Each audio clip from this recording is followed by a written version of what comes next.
All right, welcome out to another episode of the Gridiron 64 podcast. This will be episode number 57, and we got a special guest for you. Right off the bat, we're going to start off and have an interview with Sinton Pirates Athletic Director, head football coach Michael Troutman. Coach, how you doing this evening? I'm doing good, guys. Thank you for having me on. Really appreciate it. Absolutely, Coach. Thank you for accepting our invitation. And we're going to definitely talk Sinton Pirate 2023 football. Also got one of my co-hosts here up on the screen. You got TJ Riddle. TJ, how you doing this evening? I'm doing fantastic, Gabriel. We had a great week of football this past week. It's an honor to have Coach Troutman. I met him for the first time at the Twins Academy. David McHugh and Matthew McHugh, who's now with Crowley, they just had their first win up there in Crowley. But yeah, it's an honor to have you, Coach, on our show, and look forward to talk about Pirate football. Absolutely. Thank you, guys. Yeah, Coach. So we'll get started. We'll get straight to the questions, and we got a few more than usual on our podcast, but we wanted to get a lot of questions into you. So we've got a total of 10. Coach agreed to go ahead and answer our 10 questions. So we'll start with the first one. Coach, for me, I wanted to ask you about your offseason program. One of the things I always see about the Sinton Pirates is right before the summertime, right before the season starts, I see photos that, Sinton puts out there, a bunch of kids, looks like they're participating.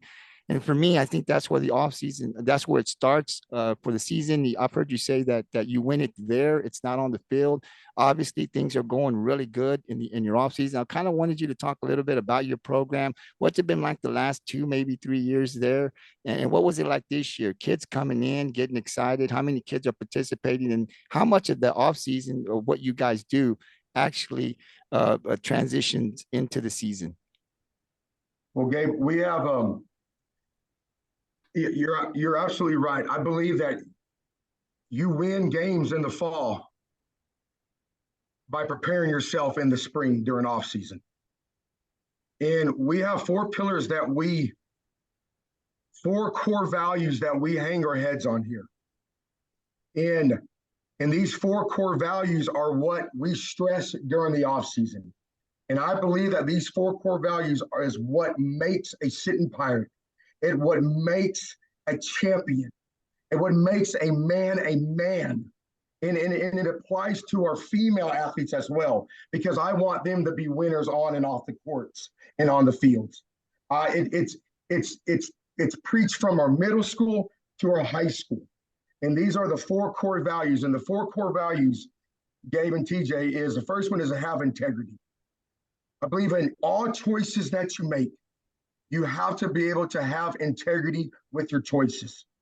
And that is making the right choice even when a coach is not around.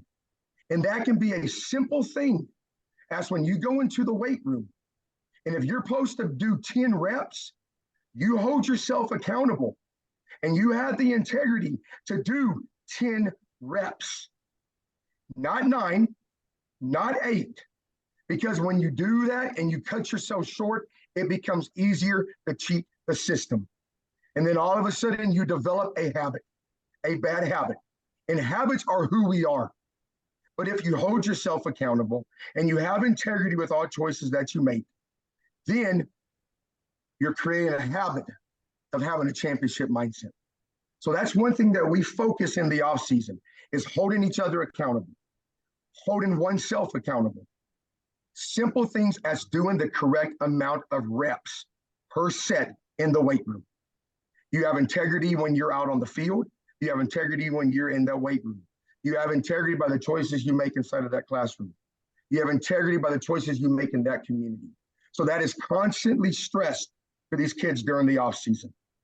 The second core value is discipline. You got to have the discipline to have the integrity to make those choices. You have to have the discipline to take care of the little things. In the weight room, we still line up in parade rest. We still look straight ahead. We still set break.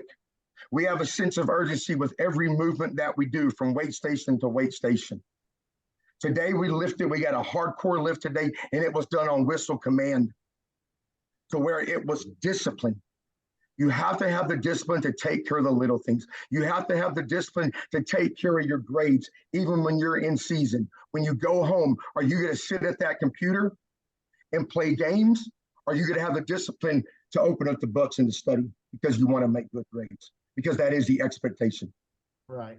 You have to have the discipline to show up every day for off season, even on the days you don't feel like not showing up. So we stress discipline throughout the off season. The third core value, as we talk about, is toughness. Toughness is not going out and looking for a fight. Any man can do that. Toughness is being able to fight through a workout. Toughness is getting knocked down and getting right back up and to continue moving forward no matter what. Toughness is having that tough conversation with your teammate and saying, you're not showing up to after school weights. You're not doing all of your reps. I'm going to hold you accountable because I care about you.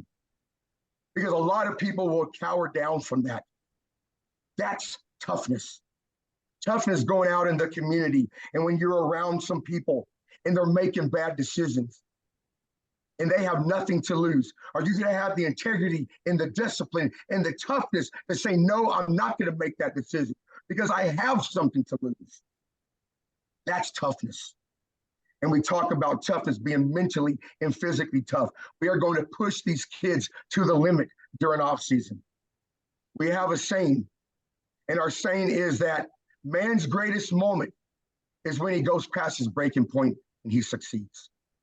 Because when you do that, when you go past your breaking point, now all of a sudden you have raised your level of game. And then when you reach that again, you break through a game, you have raised your level of game and you keep climbing up.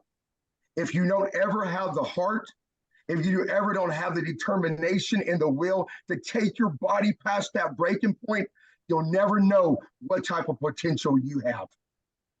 You have to be willing to push yourself past that point. And that applies in the offseason to where it translates onto the football field by winning the fourth quarter.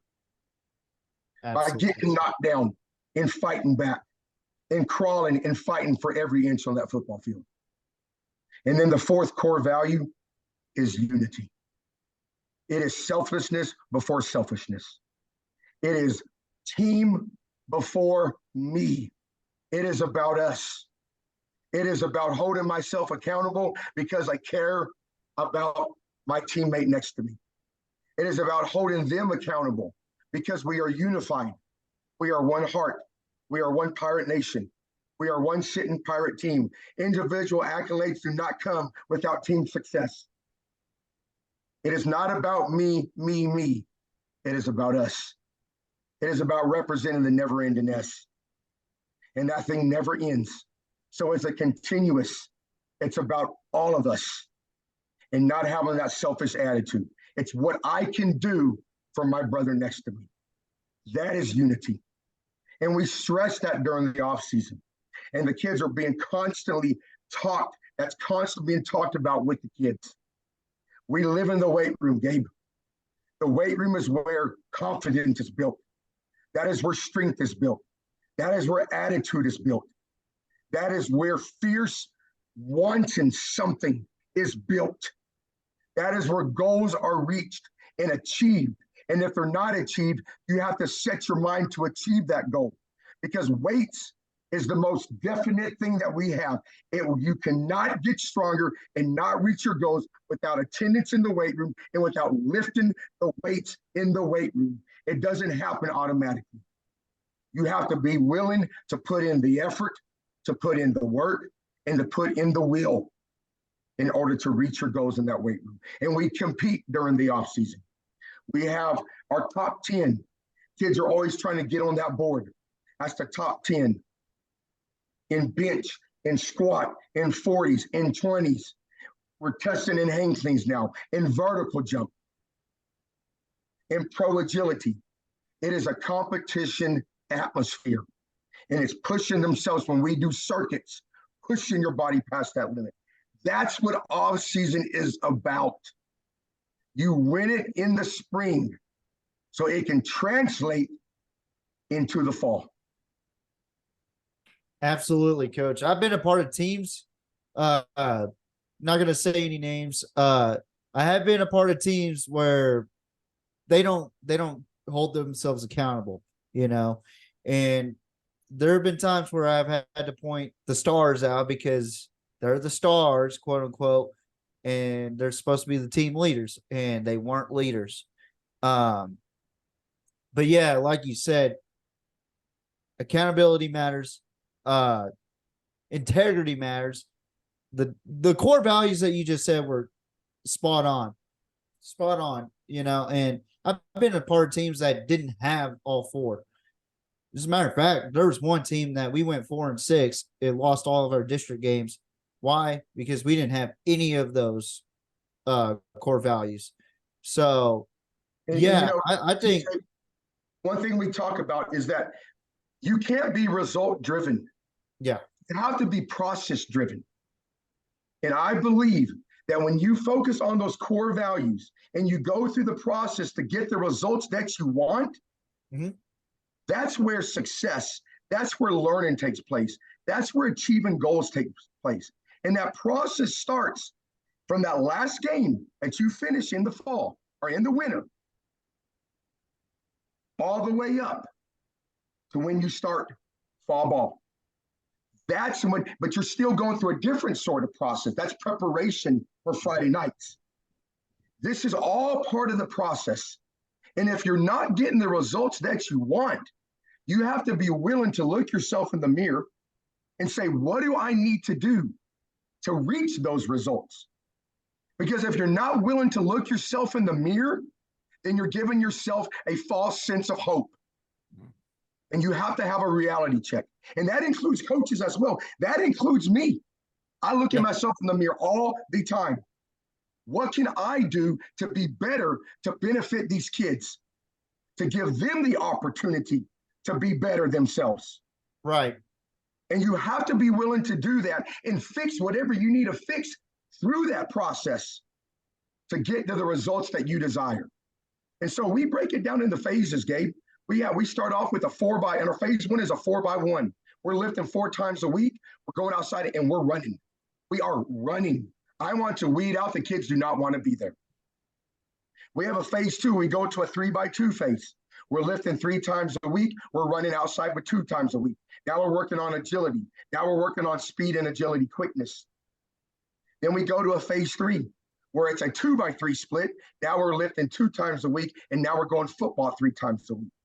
And if I'm not satisfied with the amount of effort that we're getting in the weight room, we'll go back to a 3x2, or we'll go back to a 4x1, because they're going to learn and appreciate and know the weight room is where it's built.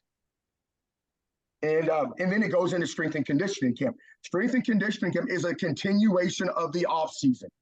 It does not stop when school ends and when graduation ends. It continues into the summers.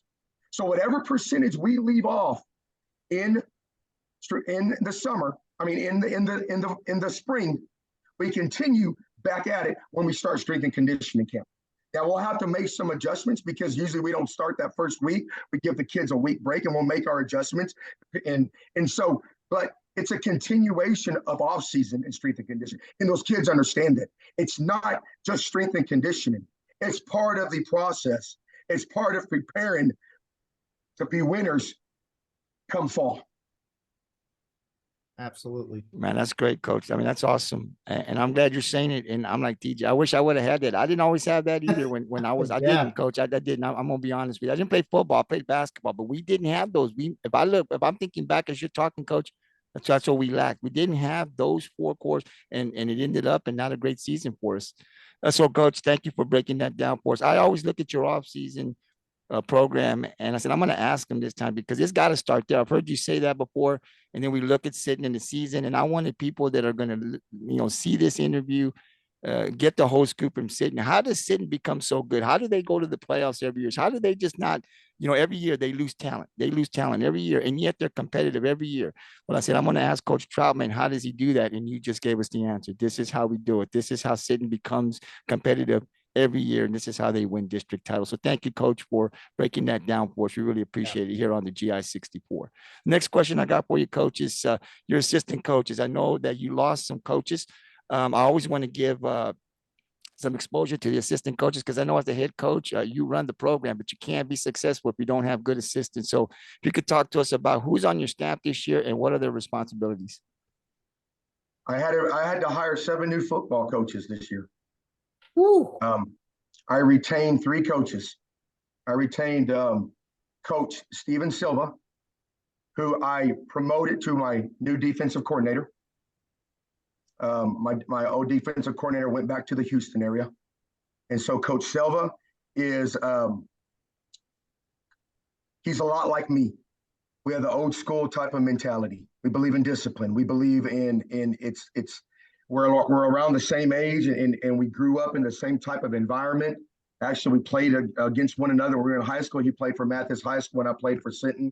And we have those same core values, and it carries over into what I believe and what he believes, and it carries over into the defense. And I had to hire a new special teams coordinator. And the special teams coordinator I brought over is Gary Hartman. And Coach Hartman comes from Alga Dulce. He's adding some new variations that we're going to try on special teams, because I believe that special teams, those are hidden yardages that you have to find. And those are plays that you can catch other teams off guard at. But you have to be willing to practice them. And you have to be willing to take the time and put the time in order to work on those special teams. I had a new offensive coordinator. His name is Candelario Rivera. And what Coach Rivera is bringing with him, we're going to be a more multiple offense. We are going to include a fullback, a sniffer set, which I wanted to. We're going to include RPOs. We're going to be able to break into a spread set and twins and in doubles and in trips, and be able to get back into some twin set and use a sniffer back. We haven't even put in our tight end set yet. I want it to be more multiple and be able to have answers, and Coach Rivera brings that to it. And in my other coaches, the 4 other coaches I had to hire, I hired a kid out of Texas A&M University, Kingsville, named Stephen Bonus. He's coaching outside linebackers for us. I hired an ex-graduate from Sinton named CJ Cepeda, who is coaching defensive line for us. I hired a coach, Bob Brown, out of Woodsboro, who's coaching the running backs for us. I hired an offensive line coach from Rockport, Coach Harold Busak, is coming over and doing offensive line for us. And so with those new guys in the high school system, and I actually had to hire a coach, Chandler Patterson, that is coaching down at the middle school with us, who came from College Station. And so I think we have a good core group of coaches, and they appreciate what it means to be in Sinton. They appreciate it. They realize how fortunate they are, and they want to work hard at it. And they believe in the system. They believe in my morals and my values and what these kids, I want the expectations. And most importantly, they want to build relationships with these kids. And that is the most important thing. You have to hire good men with good values, and they want to build those relationships with the kids, because you can't coach kids hard if they don't know how much you care and you love them. You have to build that first. And these coaches know that, and they work at it daily, and they hold them accountable out there on the football field. And we don't let them get away with the little things. We hold them accountable. We hold them accountable with the little things. We expect discipline. We expect integrity. We expect toughness. We expect unity and no individualism. And these coaches have bought into this system. They understand that. So I'm excited about the new coaches that we have. Well, Coach, they got a good leader leading them, so they're going to do a good Absolutely. job, because they definitely got a leader that's going to show them how it's done. So I didn't realize, Coach, that you had that many. I thought you had maybe 3 or 4. I had heard that you had changed your offensive coordinator. I heard he left, but I didn't know it was 7. Wow, that is a lot. It's a lot. That's It's a lot a of coaches. overhaul. It's a lot of coaches. overall. Yeah, it's a lot of coaches you lost in 1 year. Wow, I didn't realize that. Coach, I'm going to ask you to kind of break down your offense and defense. I know offensively, we do know that I want to talk about your quarterback. I want you to talk about your quarterback. I hear a lot of good things about him. A lot of people, TJ Riddell knows. I think a lot of the guys on the gridiron, they've talked about the quarterback. I think they know the older brother, but they said his younger brother is just as good, if not better than the older brother. So I don't know him, but we definitely want to get your thoughts on the quarterback. I know he was hurt last year. You got him this year. You got two guys. I think Moody was the other one that was out, I believe, but those two guys are back.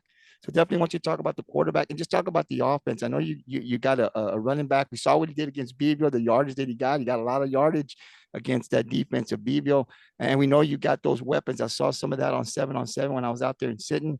So I know you got some good receiving guys out there that can really do some damage to some defenses. You got a good running back. So kind of talk about your quarterback and what this offense is going to look like this year for the Sinton Pirates. Well, we're still in the process of building this offense. We're not there yet because it has to be a process. There has to be learning. That has to be, it's repetition. It's repetition day in and day out. And Tristan, technically, this last game against Beeville was technically Tristan's first varsity game in over a year. Yeah. Because he was hurt against Quail last year in the scrimmage. I think he played 6-7 plays before he broke his collarbone and did not come back the rest of the year. And so technically, he's still in the stages of reading safeties, reading the secondary. He's still getting his groove back. He's still working on his timing. So it's a process with him. But what Tristan adds to it, the kid is an athlete. The kid wants to be good. And he enjoys the game. When you see him out there, you can just tell the kid loves being out there. He's a dual threat quarterback. Yeah. He can throw. He can run. And he's a big kid. He's about 190 pounds right now. Good Lord. And he can move. And you know, it's knocking the dust off. It's learning the new offense because these kids have been under the old offensive system since they were in middle school.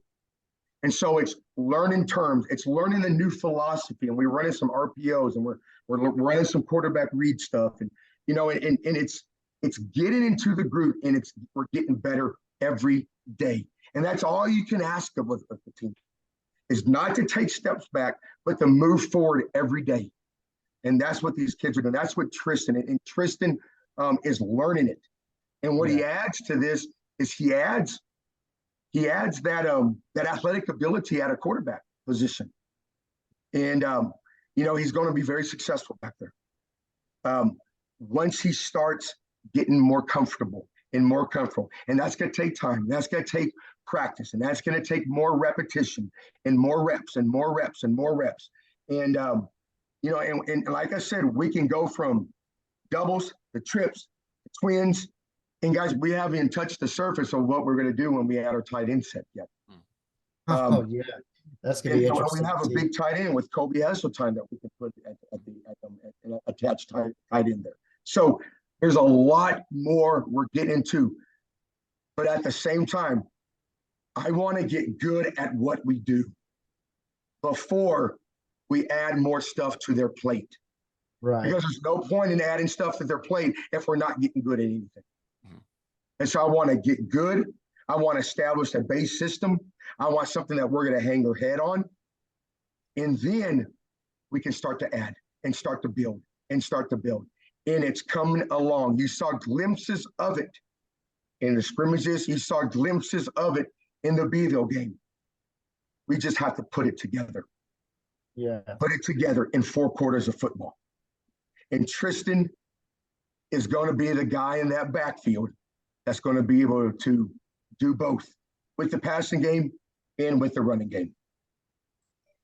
I tell you what, Coach, when I played against Tyler, his older brother, I mean, the dude's an athlete, you know. And when I see Tristan out there, I saw a little bit of y'all's tape against Beeville on Max Preps, if I'm not mistaken. I might have looked at it on Huddle because I'm a alumnus that still has huddle, so I pay attention to everybody. But I see glimpses of Tyler and Tristan, man. I really do, and it's always fun to watch the Hanson brothers play. And I tell you, he's going to be a great quarterback here in South Texas. He's just going through his progression, like you said, and not only that, you're learning a whole new scheme. And I always tell people, even in position wise, you learn a whole new position or scheme that you learned for a long time. It's going to be tough, but you'll get through it. Like I came down, yeah, and I came down here from Moody, Texas, to play for Ingleside, and I was a middle linebacker, fullback. Coach Hesseltine, Coach Greg Hesseltine, he told me to play corner and slot receiver. I was confused at first. I was telling him, well, I'm an excellent middle linebacker, and if y'all need a fullback, I'm a great fullback. But they didn't need fullbacks. They ran the spread option with Tristan Barajas, who was a record breaker until a week later. Travis Quintanilla broke that same record, So, but yeah, I totally get it. Like if you come from a one source of offense, then you transition into a different offense. It's very tough. It is tough. I tell you, like going from wing T to spread is probably one of the hardest things that I've ever had to deal with. So yeah, I definitely process, and they have to trust the process. Yeah. And this is what preseason's for. I mean, yes, we want to win games. That is the expectation.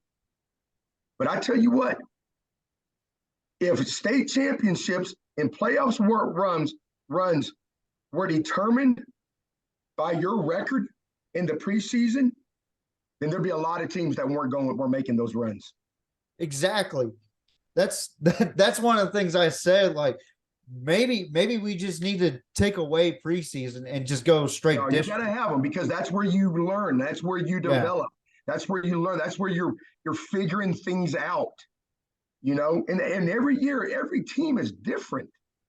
It's the gel that has to happen. It's the camaraderie. It's the timing. It's all those things. And I believe in scheduling good quality teams because those good quality teams are going to expose you. And you have to be able to work on that stuff by the time you get into district and into the playoffs. It's about trusting the process, and it's about keeping the kids chin up, moving forward, and getting better with every opportunity that you have to get better.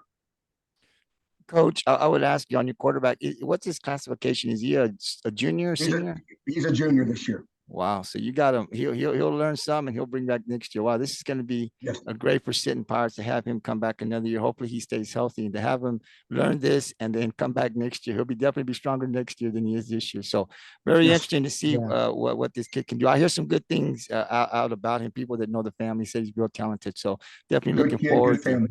Absolutely. Coach, I'll ask you to talk a little about your defense. Now, I know that's where you lost a lot of your guys from last year. I think you had maybe 4 or 5 coming back. I'm not sure returning. So there are some new faces on the defense. What can we expect from the Sinton defense this year? Well, we're going to run the 3-4 still. That's what I believe in. That's what we brought down to Sinton, and we got Moody back. And Moody was one of the kids that was injured last year that was able to play, and he is the heart of that defense, and we got a good secondary coming back. We got a safety coming back, and Rob Thomas, who understands the game. He understands football concepts. He's a tough kid. He's not scared to stick his head up there in the run, and he's great at the pass protection or at the pass coverage. We got corners that are coming back as well. And those kids are experienced varsity players as well. What we've had to replace is we had to get another linebacker for Moody in the middle. We've had to replace our 2 outside backers, and we replaced the whole defensive line. But the thing about this defense, guys, is that It is a system. It is built on fits. It is built on doing your job. It is built on keys. And these kids have been learning it since they're in the middle school. And it just goes from year to year to year to year. We're not changing what we do out of the 3-4 defense. And the kids know it.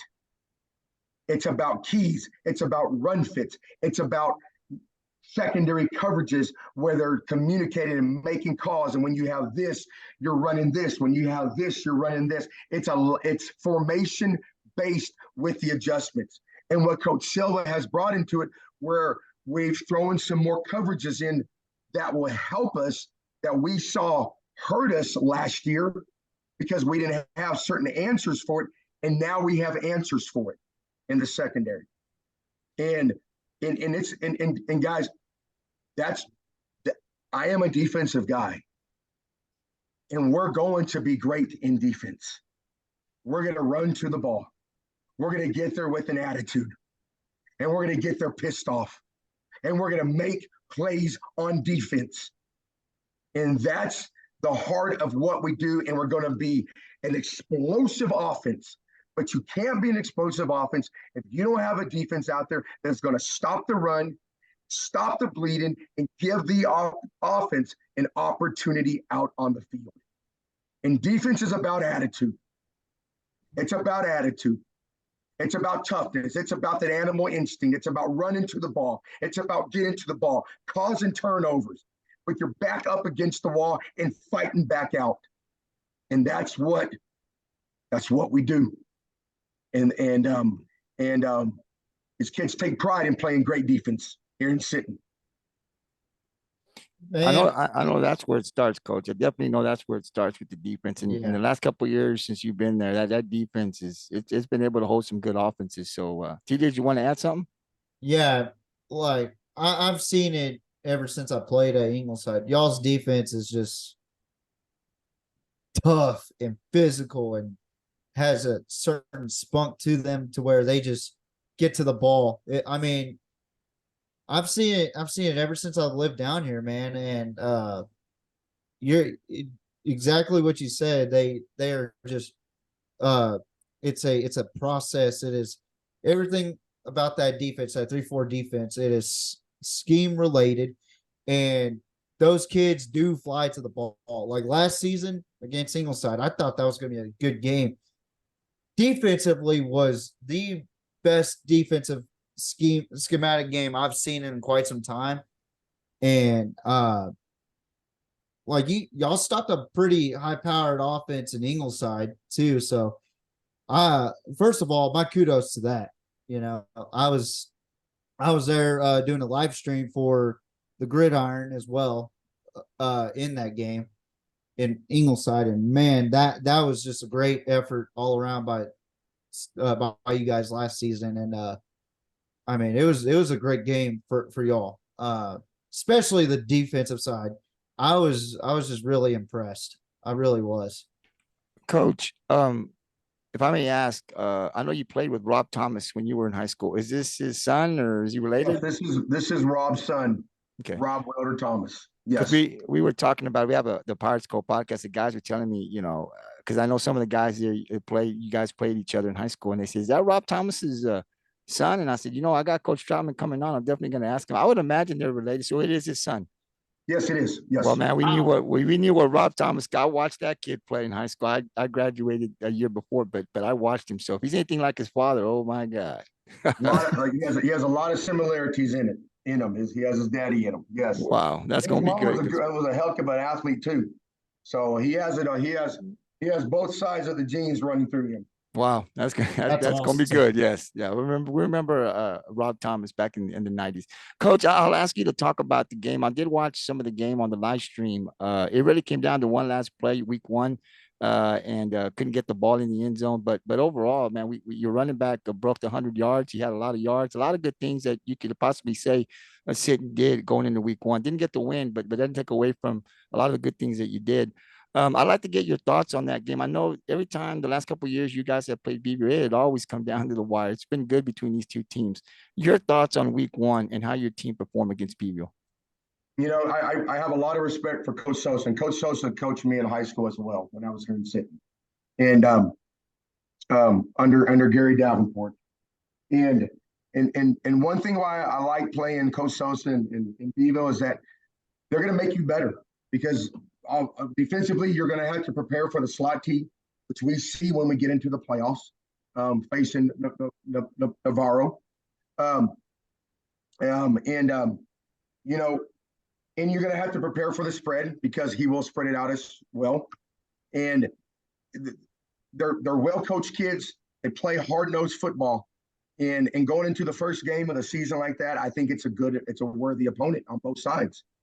And you saw, when you turn on the game film, there's always it seems like it's not always as good as you thought it was, but it's not always as bad as you think it is. And you saw glimpses of where this offense is coming together. Defense played their butts off.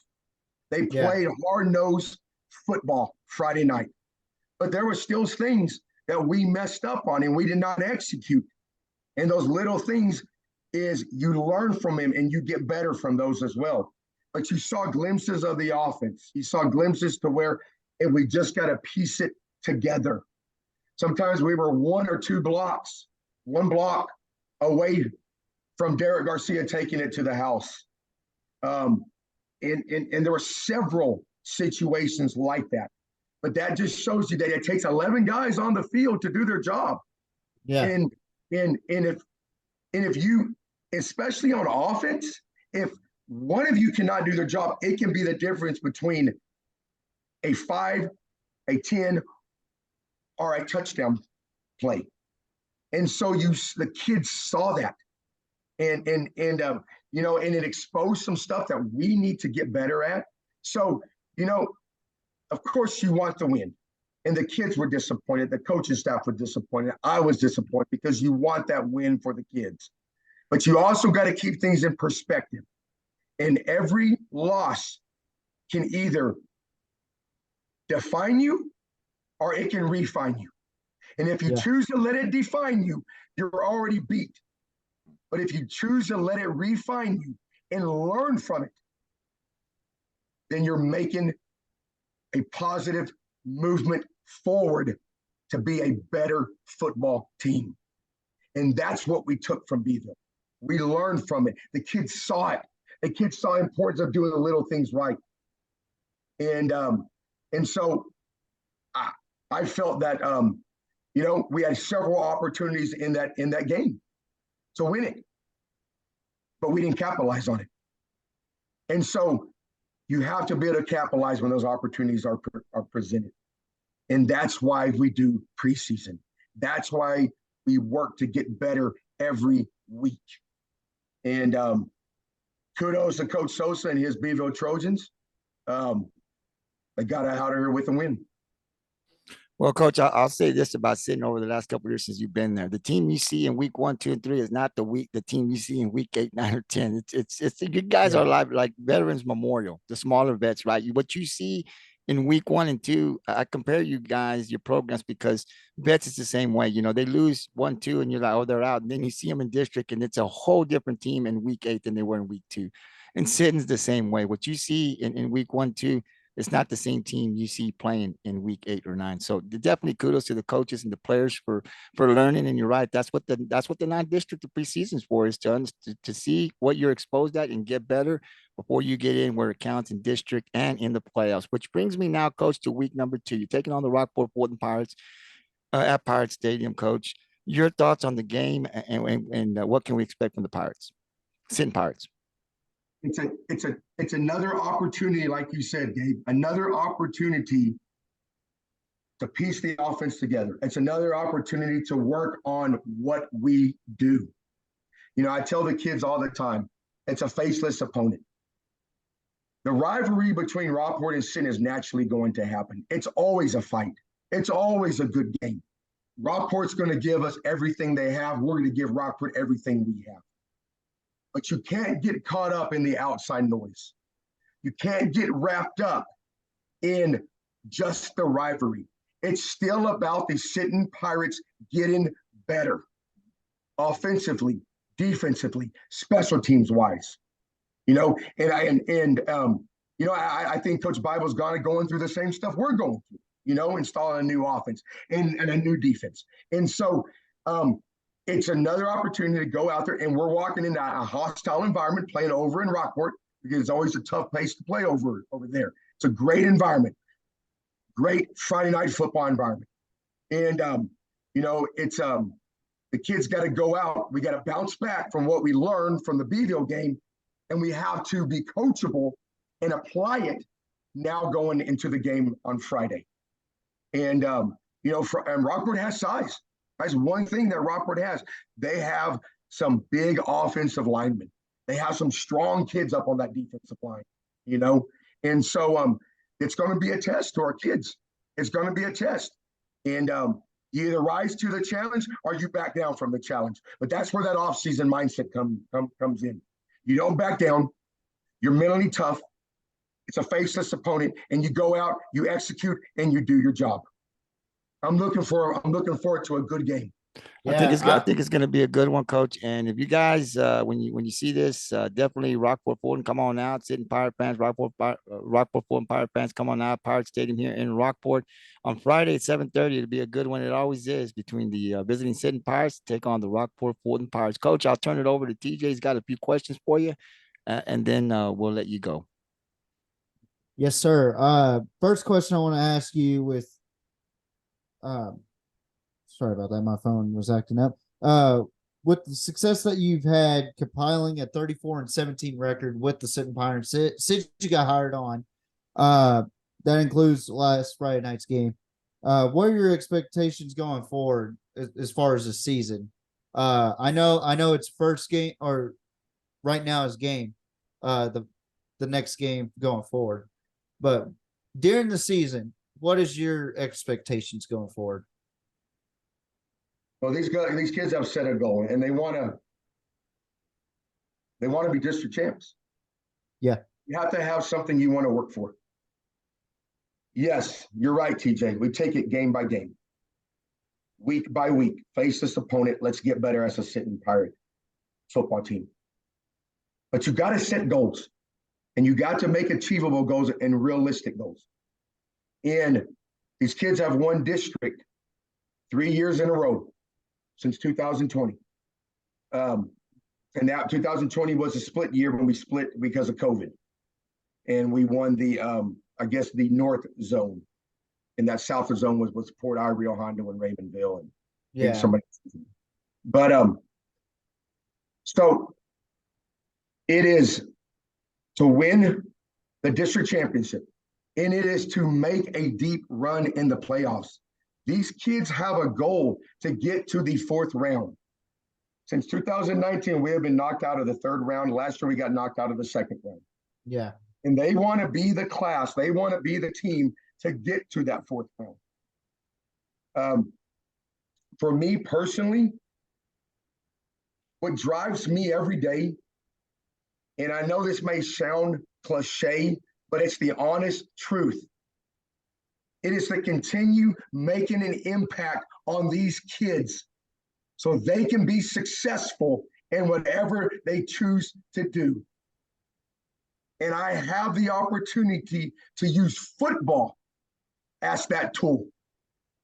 That's what's important to me, guys. Yeah. Yes, I'm going to be judged on winning ball games. I understand the profession I got myself into.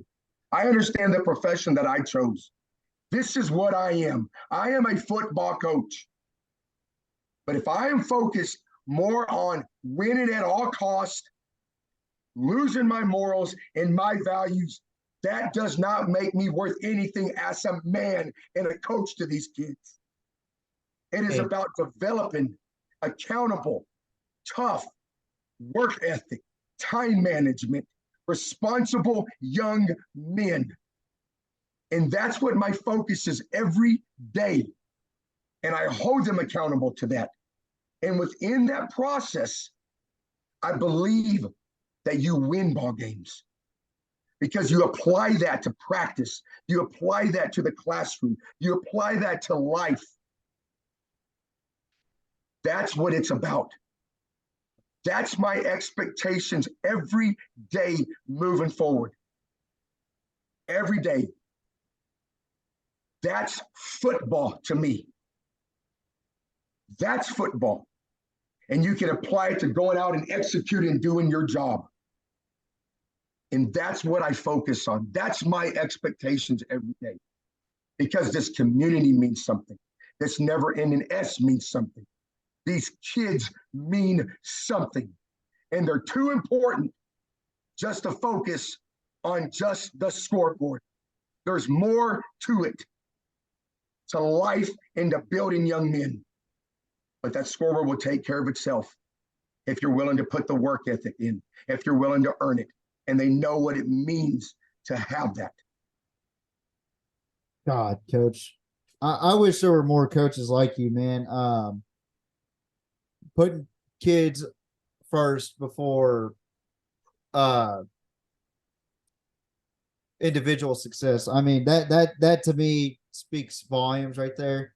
And that's one of the reasons why people love you over in Sinton, man. I mean, you love those kids like as if they're your own, you know, and that's the type of coaches I want to be a part of, you know.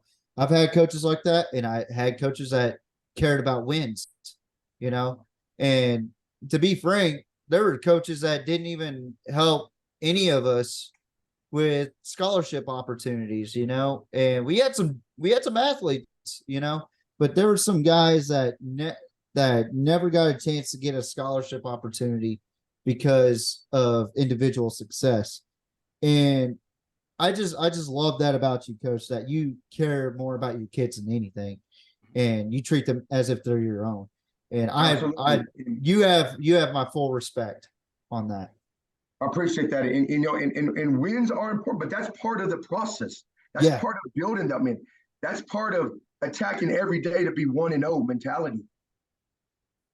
And if they apply that to life, as they do on that game field, then every day they should wake up with a goal. Every day they have a choice to make how they're going to respond to something. Every day they have a decision to make of how they're going to approach the day. And that's part of the process to reach. And like I said, it's part of the process. You're process driven to reach the results that you want. Absolutely. Now I gotta ask you about your passion about this real quick. You have a lot of passion coaching Sinton, and we know you're from Sinton. What makes Sinton special out of any town in the state of Texas? I want to hear from you, Coach. What makes Sinton special? You know, growing up, guys, I didn't start playing football until the 7th grade. My dad did not let me play Pee Wee football. He felt that I wasn't ready, and plus he wanted to make me earn it. Mm-hmm. So in order for me to play football going into the 7th grade, I had to wake up every morning and I had to run down a dirt road every morning to earn it. And I grew up loving Rocky. I love Rocky. Rocky is what I've built my life off of. And so I'd wake up as going into the 7th grade, I'd crack open an egg, I'd swallow an egg, I'd run down that road, and that was part of the process. And when I finally had the opportunity to wear a Marauder uniform, it was so surreal to me. First of all, I couldn't believe that I had the opportunity to put on these pads of these guys that I watched on Friday nights and to wear the maroon and white, even though we were Marauders, to stand for something. And I was so proud to stand for something that was part of a team and to be part of something. And the second surreal experience I had is I could not believe that I literally could line up in front of a guy and I can literally whoop this guy's butt and not get in trouble for it. I love that answer. And it just built within me. The coaches that I had in middle school had a huge influence on me. I remember them sticking me at middle linebacker. They said, Troutman, run to the ball. Run to the ball. And it was so natural just to run to the ball and to get there and have the opportunity to literally wrap somebody up, take them to the ground, and you're not going to get arrested for it. You're not going to get in trouble for it. I can be as violent and as mean as I wanted to be. And those coaches encouraged me. They influenced me. They praised me. They brought the energy. And then when it translated into getting into the high school, it was what this community gave to me. This community has such loving people in it. They have such people that care for one another. And it's the expectations that they have when you put on that maroon and white, when you put on that helmet with that never-ending S and what it stood for. That never-ending S has never left my side. And what it stood for and what Sinton gave to me. It molded me into the type of man, into the type of coach, into the type of father, and the type of husband I am today. And I have so much passion because I want to give back to those kids, to our kids here, what Sinton gave to me. I want to give back because I'm appreciative of what it made me. And that's my passion, to give that to those kids. I put my sweat, blood, and tears on that field. It's the uncles, it's the cousins, it's the brothers, it's the sisters, it's the dads, it's the moms. It means something to wear this. It means something to wear that maroon and white. And it is my responsibility, not only as the athletic director, not only as the head football coach, but as a graduate of Sinton High School, to carry on and to make sure these kids represent the never-ending S for those who came before them. That's why I love this town. That's why I love this never-ending S. That's why I love being a Sinton Pirate and giving back to those kids because of what it means. That's what Pirate Pride is. You know, out of all my years living down here in the Coastal Bend, I live in Holiday Beach now in Rockport, and I'm an Ingleside graduate, by the way. So I'm going to be rooting against you guys. But in all seriousness, though, I never knew that the S meant never ending. Yes, that Sinton S right there. Now I know what that means, and wow, I mean, just answering that question right there. God, Coach, you make me want to put on pads again. You make me want to put pads back on. Like, I mean, I've been 9 years out of the game, and you want me to put a helmet and pads back on? Golly, man. Love that answer. Hey, Coach, I feel like getting a basketball, on the court. I mean, it's, you know what, Coach? I really hope, and I'm going to pump this interview up. I want to see kids see this. I hope we get a lot of kids around the area that can see and hear you talk, because I think every kid that plays a sport, not only football, Coach Troutman, but any sport, they deserve a coach like that. They deserve a coach that's going to push them. That's what's deserved. They deserve that. You work hard, you got to have a coach, and all of the things that you're saying here, man, it is just awesome to hear.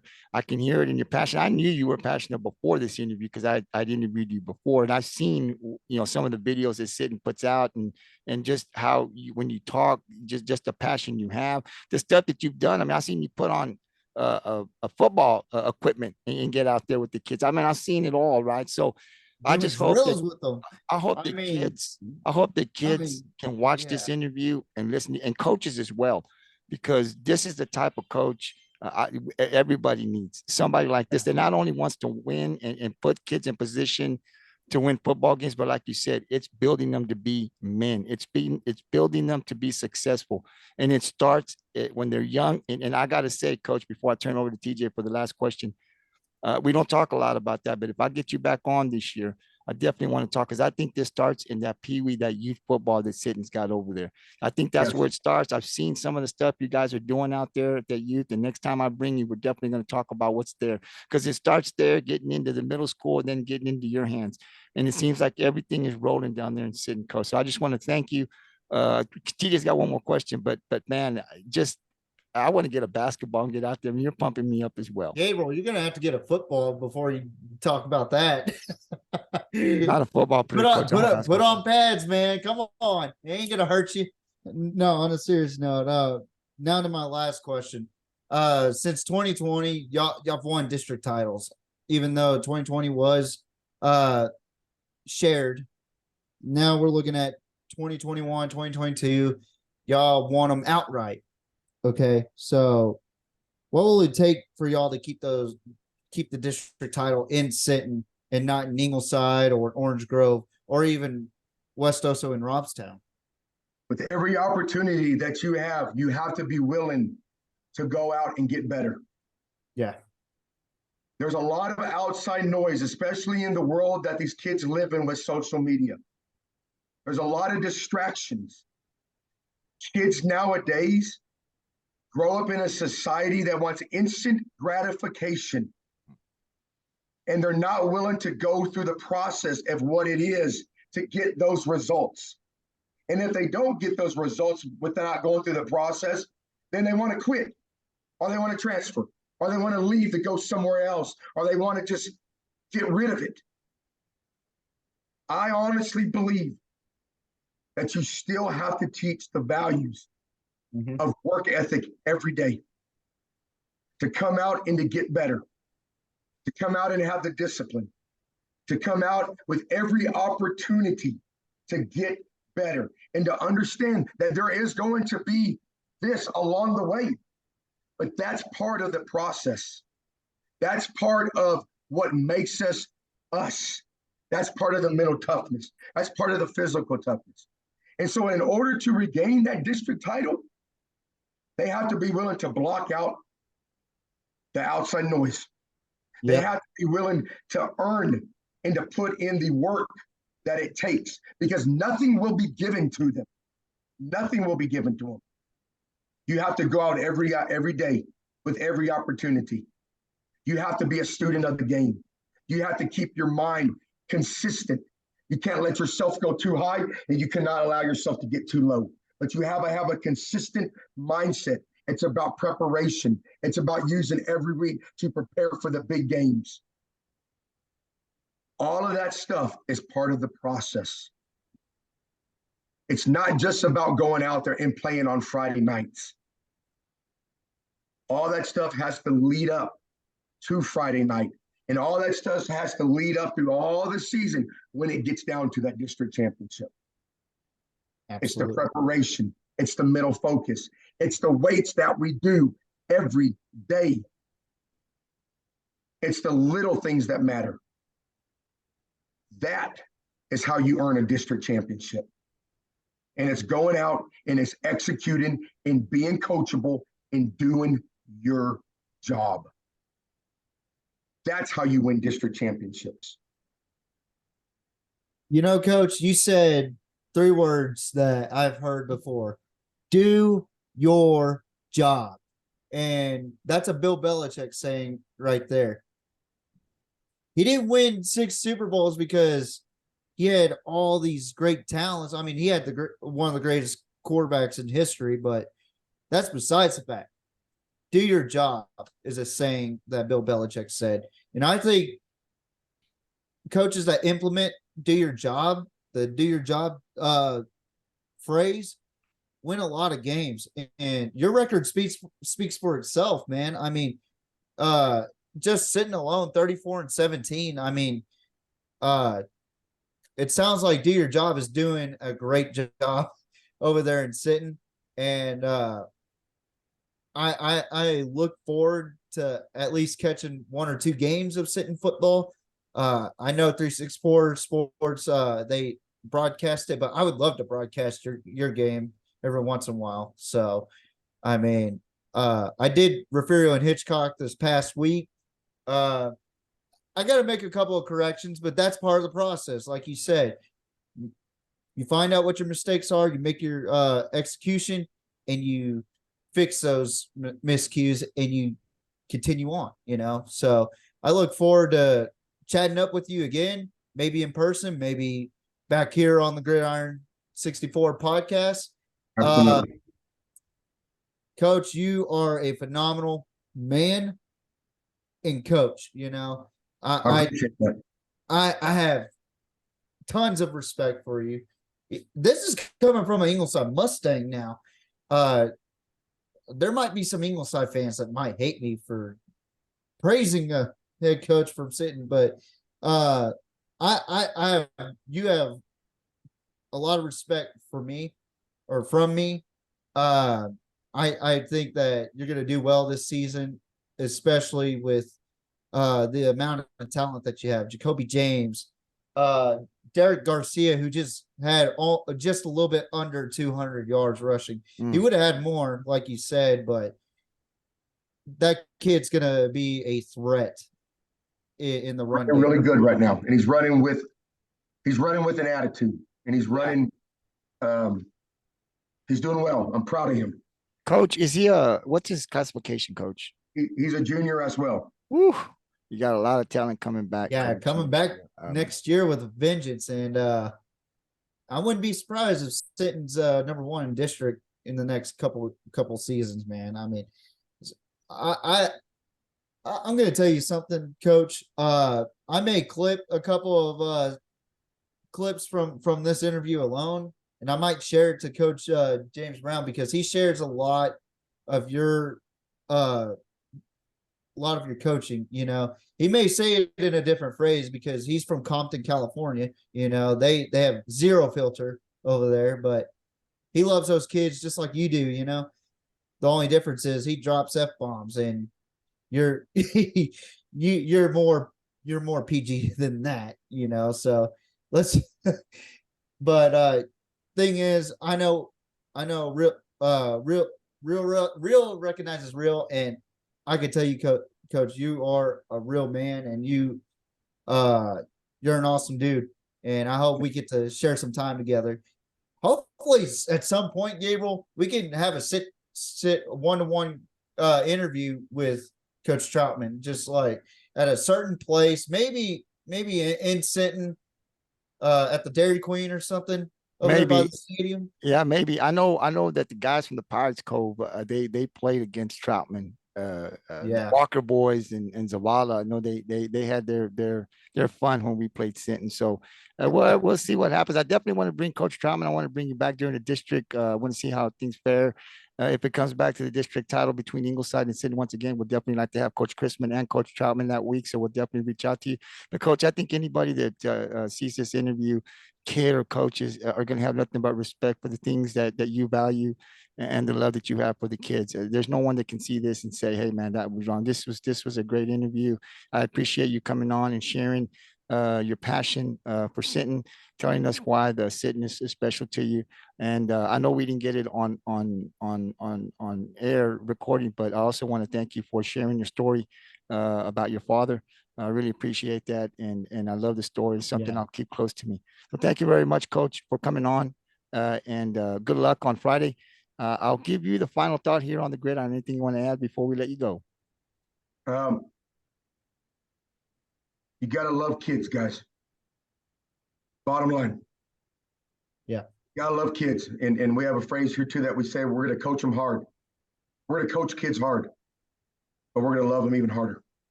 And that's how you have kids run through a brick wall for you. Yeah. You got to know. The kids don't know. Kids don't care how much you know until they know how much you care for them. And absolutely. Exactly. Absolutely, Coach. And I had somebody tell me that kids deserve to be coached hard. They came to me. That's what the kids deserve. They deserve to get coached hard. That's what they want, and that's what they deserve. And when I heard that, I said, "Wow." Then I heard Coach say it here. You're absolutely right. So once again, Coach Michael Troutman, Athletic Director, Head Football Coach here on the Gridiron Good luck, Coach, on Friday, and we'll definitely be bringing you back. You'll get another invite from me. Definitely, we'll be bringing you back during the district run. But good luck Friday. Good luck this season, and we look for Sinton Pirates to represent the Coastal Bend area and get a big deep playoff run, and we'll be there supporting you. Okay, thank you guys. I really appreciate you having me on, and y'all take care. Okay. Yes, sir, Coach. You too, Coach. Okay. Thank you. Talk to you later. Yes, sir. Later. TJ, Wow. I gotta say, this is one probably the best interview we've ever had. We've had some good Yeah. ones with coaches, but you know, we know when we bring Coach Troutman from Sitting on, we know he's going to talk real. We know he's going to talk with a lot of passion. That's passion, and That was straight up passion right there. Yeah. And before we came on air, guys, when he was talking about his dad, it almost brought a tear to my eye because there was a lot of similarity right there.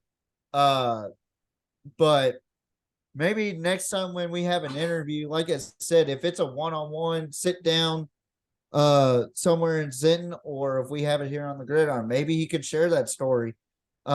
Me personally, I think personal stories matter a lot, but you could tell he cares about those kids more than anything in the entire world, you know? And it's sad that we don't live in an age where coaches care more about the kids.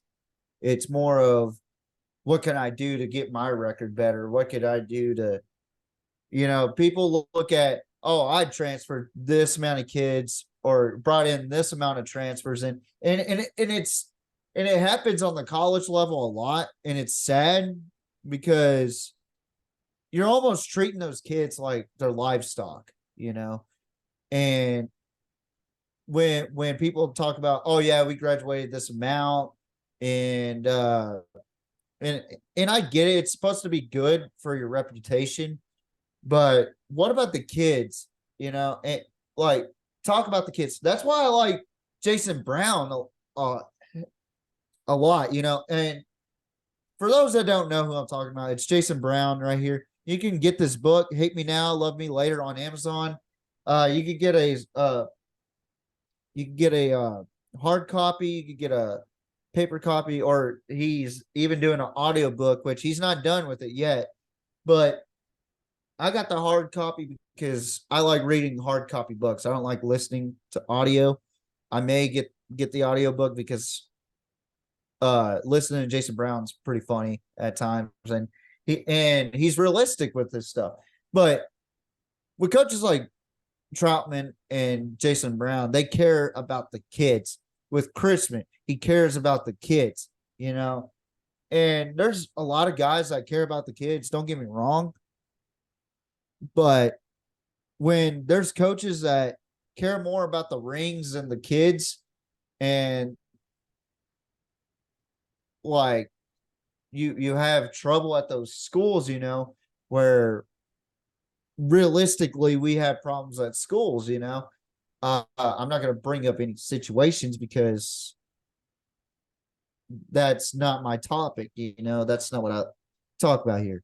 But what I talk about is how a coach impacts kids more when he cares about those kids than, say, and like what Troutman said, they care about wins, but they care about developing young men before football, because football's just a game. When life happens, you got to coach your kids like they're your own. Like I was just telling him, and I have nothing but respect for Coach Troutman. I think wow. what Coach Troutman, and you got to go back, he shared, we're not going to share this on the Gridiron, obviously, but he told us a story about his father that like you said, it brought tears. It could almost bring tears. It was a great story, and we're just going to keep it between you and I and Coach Troutman. It was something that he shared with us before we went on the record, and just I applaud him for coming out and telling us a story. But it's stuff like that. It's parents that taught him early on in his years, that he carries what you see now in this interview. It's coaches that Yeah. he talked about, good coaches. Davenport was a great coach. I remember Coach Davenport. He talked about Coach Sosa, who coached him. So for Coach Troutman, what you see now, it's people that have influenced him. His father, he talked about some of the coaches, and you know, he takes a lot of pride in coming back. I mean, I think he's like that no matter where he goes. But when he came to Sinton, Sinton was a little special because, like he Yeah. said, I And played that's on why, that field, and he it means something to him, and he yeah. just wants to give back to the kids like someone gave back to him all of his life. And Man, and I I think think that he's got a good it's just great to have him at Sinton, and the kids there at Sinton are lucky to have a coach like that coaches them hard, and he cares a lot about them. And there's a lot of coaches like that. But I think if anybody catches this interview and hears what he has to say, no matter where you're from, no matter if you're a rivalry against Sinton, you're going to respect what Coach Troutman had to say today about what he values Yeah. and how he coaches. There's no one that can hear that interview and dislike what he says. I think all coaches and all players, I bet you all players, I know when I played, I wanted a coach like that made me better. A coach that talked like that and had confidence in me and put me in positions. Now, I wanted to play hard for that coach. There's a lot of kids like that. Yeah. So overall, great interview with Coach Troutman. I want to thank him for coming on and talking. The interview usually lasts about 20 minutes, but this one went, I think, about close to an hour, a little over an hour. But it was a great interview. I mean, And we look forward to have that's Coach Troutman back sometime during the district run. yeah. And another thing to add on before uh we're about 12 minutes away from 8 o'clock, or 2000 for my military folks. That was nothing but passion. And I wasn't joking when he said when I said, Coach, you're making me want to put pads on right now. Yeah, he But pumps you up. uh That's what he does to his that kids. was just that was always, just the hour of passion right there. Yeah. And I knew the guy was passionate from the moment I met him personally at the Twins Academy. But oh man, good Lord. Talk about extreme passion. I mean, that's the type of passion I love. And you don't see that very often anymore. Like, you see guys that are energetic and fun to be around with, but you never see extreme passion as you see over in Sinton, like Michael Troutman. I mean, like I said about last year's game against Ingleside, I applaud him no matter what. I mean, he is just an excellent coach to have, and just an amazing man outside of football, you know. And you know, you just heard him too. Like, it's not just the male athletes, it's the female athletes that go through that system too. You know, I appreciate what he does for Sinton, and Sinton, don't lose this man no matter what happens. Do not lose this man, because he is Sinton through and through. And when I first saw, or first time I ever heard of Michael Troutman, my former coworker who lives up in San Antonio now, has a better job. He's all about Sinton, you know, and he showed me our head coach is doing drills with our kids, and he's got a tattoo of Sinton. And I'm like, what? Sure enough, there's a middle-aged man doing drills, and he has a Sinton Pirates maroon tattoo on him. I was like, this guy's awesome, you know. And just hear from his tone of how much passion he has with Sinton, and just the game of football just reminds me a little bit of myself. But the difference is he earned his way to play in the 7th grade. You know, I played when I was 6 years old, you know, and I don't really know why. I just love the game of football that way. And there's a story about me that goes back to when I was 6 years old. I'm not going to share it on the gridiron. I'll probably share it later on, in life. But right now, I'm keeping it a secret because it holds dear to my heart, and I get real emotional talking about it. But Well, I'll say, Coach Troutman is a hell of a guy. That's all I got to say for now about that. he gets 100%. He's able to get 100% from all of his players, and that's why they win. He's able to. They believe in what he's telling them out there, and once you can get 100% from your kids, and they believe in your program and what you're preaching to them, you're going to have success, and that's what happens. So Tony was running a little late. He texted me, TJ. I think you might have gotten it on the group text. He's going to be coming in here about between 8 and 8:30, something like that. Yeah, he will be popping on, which is fine. I was kind of expecting him to come on a little later, because he did say he was in Portland eating with his family and whatnot, and I was like, all right, cool. So we'll wait around 8. No, he'll come on, and we're just gonna go ahead and go on so we can get done with this. So let's go ahead and talk about it. We got a lot to talk about here. Let's go ahead and break down. We'll recap week 1 here on the Gridiron 64. We had a total of 12 teams. I will say that you can go on the Gridiron 64 Facebook and Twitter page. We have polls up there. We do have a post where you can vote for which team you think is going to win. We do have the 12 teams that we talk about here on the Gridiron, but we also add other teams. So there might be 22, 25 teams total every week. There will be some teams that we will put up there that people can vote on and we can talk about on our social media platforms that we don't actually have or discuss that week on the Gridiron 64 Facebook and Twitter page. So definitely go to the Gridiron when you get an opportunity. About 20-some teams. Vote for which team you think will win a game. Play a game. Play with us, and you get in there and actually get a vote. I want to hear what you think and who you think is going to win. If your team is there, then definitely support your team. Put your vote in. So definitely, I want to just kind of mention that out. Yeah, definitely. Push the button and which team you think is going to win. It's a lot of fun. I do it. DJ, we'll go to the game of the week. Last week, it was the Hitchcock traveling to Referral to play the Bobcats. You were there. This was a really good game. I know you have the picks. I picked, I believe, Hitchcock. Can you tell me if that's correct or not? You did, in fact, pick Hitchcock. Well, before we start that, go ahead and tell us, because I know you got the record, and I know you're happy to this week because you won.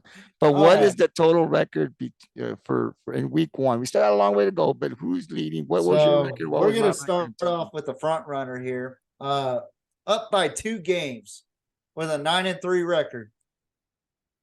Your man, TJ Riddell, is up ahead by 2 games. And trailing in second is Tony and Gabriel. They have a 7-5 record.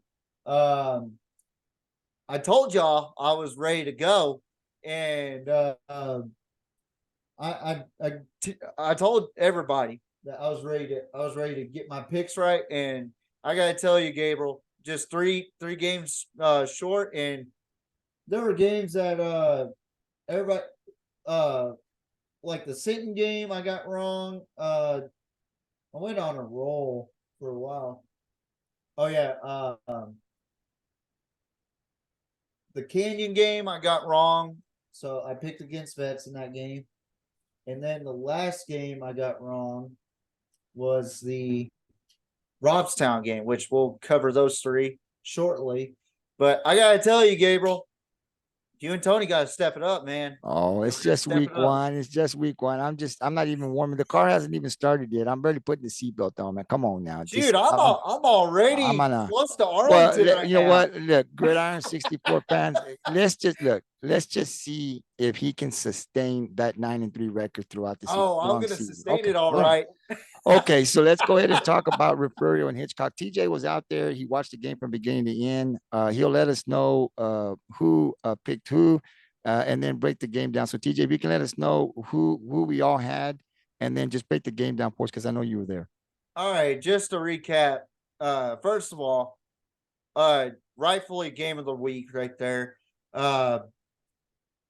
It was a back and forth type of game, and I couldn't. I made some mistakes on the broadcast. I had the last touchdown of the game. I had myself muted on accident because I got so excited. But for the picks, Tony was the only one that picked Refugio. Me and Gabriel picked Hitchcock. My score wasn't right, but my pick was right. I had Hitchcock winning 48-27. That wasn't the case at all. As Hitchcock came back from behind and beat Refugio late in the fourth quarter. Pretty much just holding Refugio to 3 points in the fourth quarter. It was a 43-36 win by Hitchcock. And I was sitting on the Hitchcock sideline now. And I got to tell you, it was the most confusing officiating game I've ever been to, because half the time nobody knew what the refs were talking about. Like, they would pick up the ball and they would move 5 yards, and then they would move 15 yards, and then they would move back 5 yards at times. Besides the officiating, it was a great game overall. Battle of top 10 ranked teams in their respective classifications. Refugio did drop down to number 3, which I thought that was a little harsh. Maybe number 2 or number 1, staying at number 1, because they, in fact, were holding the lead at 33-21 at the end of the third quarter. But let's talk about total offense. The total offense that Refugio had 410. 410 against that Hitchcock defense. And then the defense turned it up in the fourth quarter. Hitchcock had 323 total yards. Refugio held them to 323. But what killed Refugio was Lloyd Jones III, adding on to 175 rushing yards. He had 156 rushing yards, and half of those plays were getting out of the pocket, finding lanes, and getting a first down. There was one time he ran over a ref on the live stream, and I did point out that the ref was probably a middle linebacker for Refugio, so that was a funny little joke right there. But Lloyd Jones III, I mean, I was just impressed with the kid. He had 10 attempts at rushing with 156 yards, 148 passing yards, which is the team total passing yardage, with 9 out of 17 pass completions and attempts. No interceptions, but he did throw 4 touchdown passes in that game. And he did run one for a touchdown, and it was a 50-yarder. It was the one that tied the game for Hitchcock.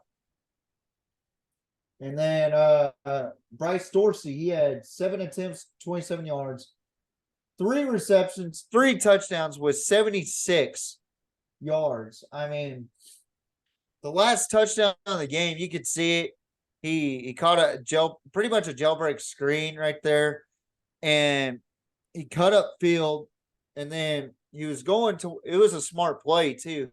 He went to the outside where the receiver was blocking towards the sideline, which that's the way receivers need to block anyway.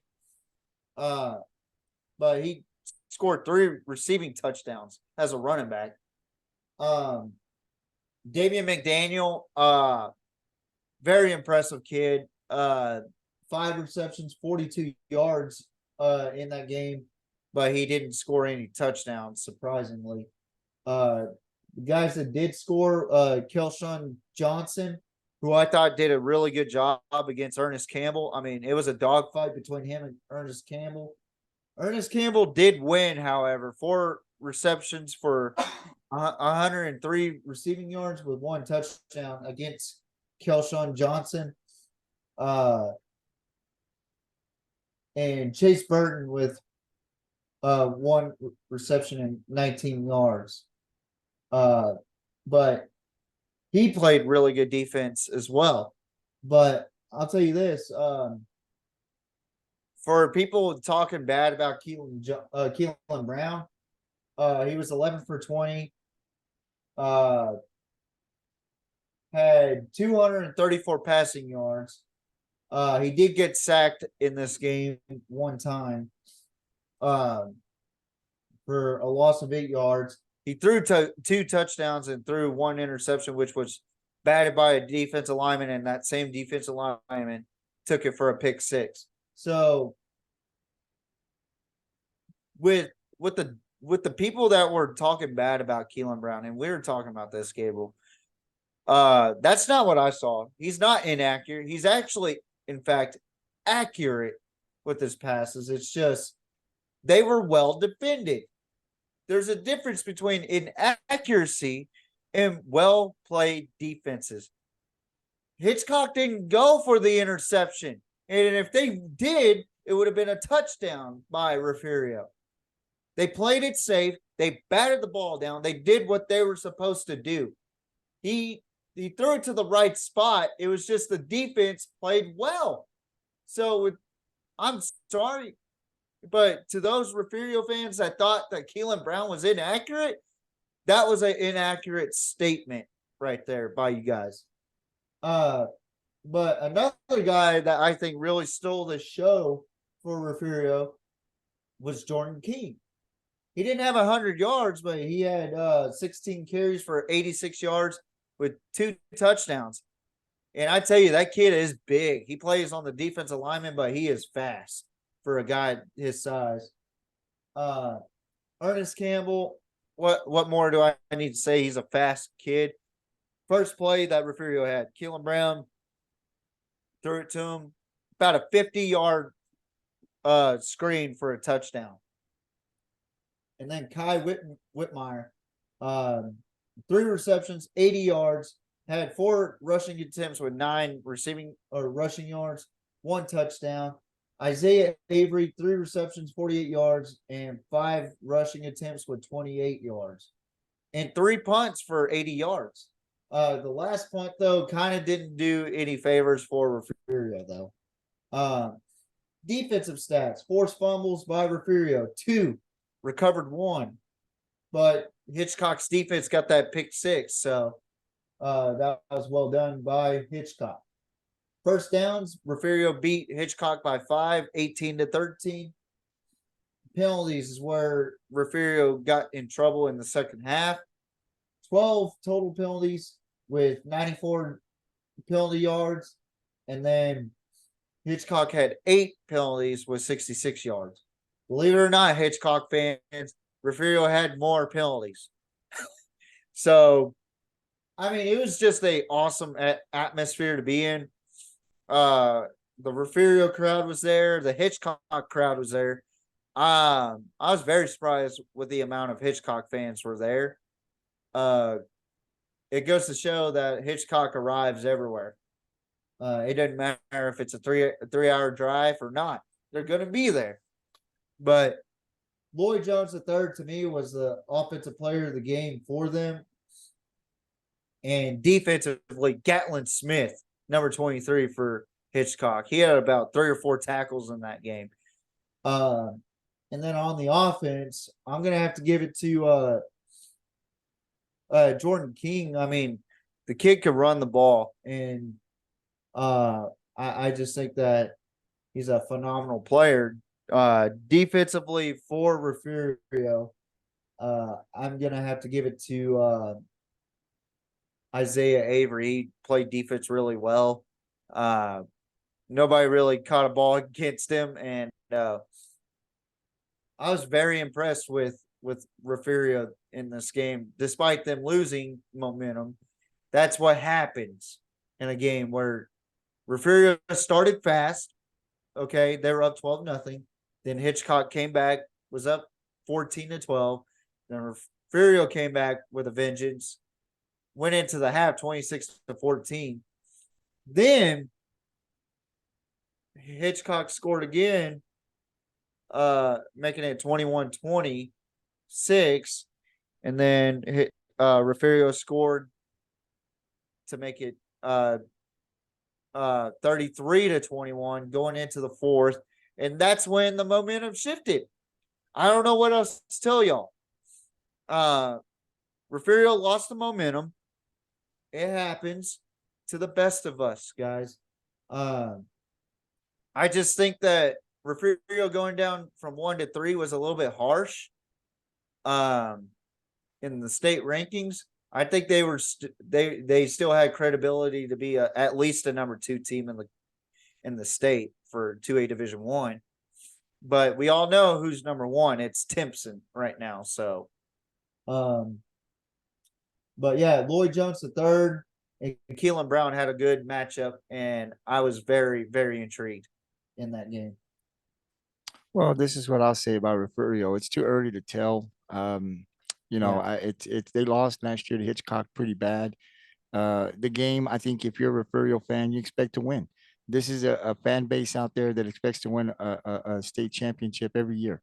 That's the expectation up there, and I think coaches and players understand that. But I think it is too early to tell. I mean, Refugio did a lot of good things. I think the coaches are definitely disappointed that they lost. But I think when you really break that film down, they're going to see that it's the first game, and they did a lot of good things, and they got a lot of weapons. And so I wouldn't put too much on this game. You got Edna coming in week 3, again, another state ranked team. So we'll see how they fare there. But overall, these are good. You want to win the games, right? But these are good. They were competitive in this game against a really good quarterback in Hitchcock, a really good defense, and to be able to win, to start out strong, going up I think 13-0, and then just losing at the final last quarter of the football game. I think you can still take a lot of good from that and move on into week 2 and week 3 and get into the district. And I think you're still going to see a deep playoff run, in my opinion. And I think it's going to come down to Refugio and Timpson. To me, no, I agree full-heartedly. We were talking about this just before the podcast, Gabriel, and like I said, Lloyd Jones III, I think he put his team on his back, and he showed the leadership skills of being a good quarterback. And not only that, he had what we like to call nuts and guts, where it was 4th and 6. It looked like they were about to be stopped. He kept going, and he reached out on one specific play. He reached out and he got the ball across the first down marker, and it was a first down. I mean, it takes a lot of guts to play quarterback, especially with a dual threat like Lloyd Jones III. I have a ton of respect for Hitchcock, and I didn't realize what Craig Smith looked like, but he was a big old boy, man. I tell you what, kind of reminds me of Eric Mangini, or not Eric Mangini, the Kansas coach. If y'all remember his name, I can't remember his name for some reason. It was Mangini, I believe that was his name, but he was a big old boy. But Craig Smith, he's a heck of a coach. I expect Hitchcock to make a deep run as well. We'll see. They were a first round and out last year. Did you know that? No, I didn't. Yeah, they were a first round and out. Yeah, so, surprising, but yeah, we'll see what they come up with. I mean, it's going to be a good run for Refugio, I think, and I don't think you can put a lot into it. It's week 1. We know Refugio, they get better as it goes, so they'll be all right. And another thing too, it's like what Coach Troutman said earlier. They're doing the process of working that offense. I mean, it was a completely different style from what I've seen Refugio run before.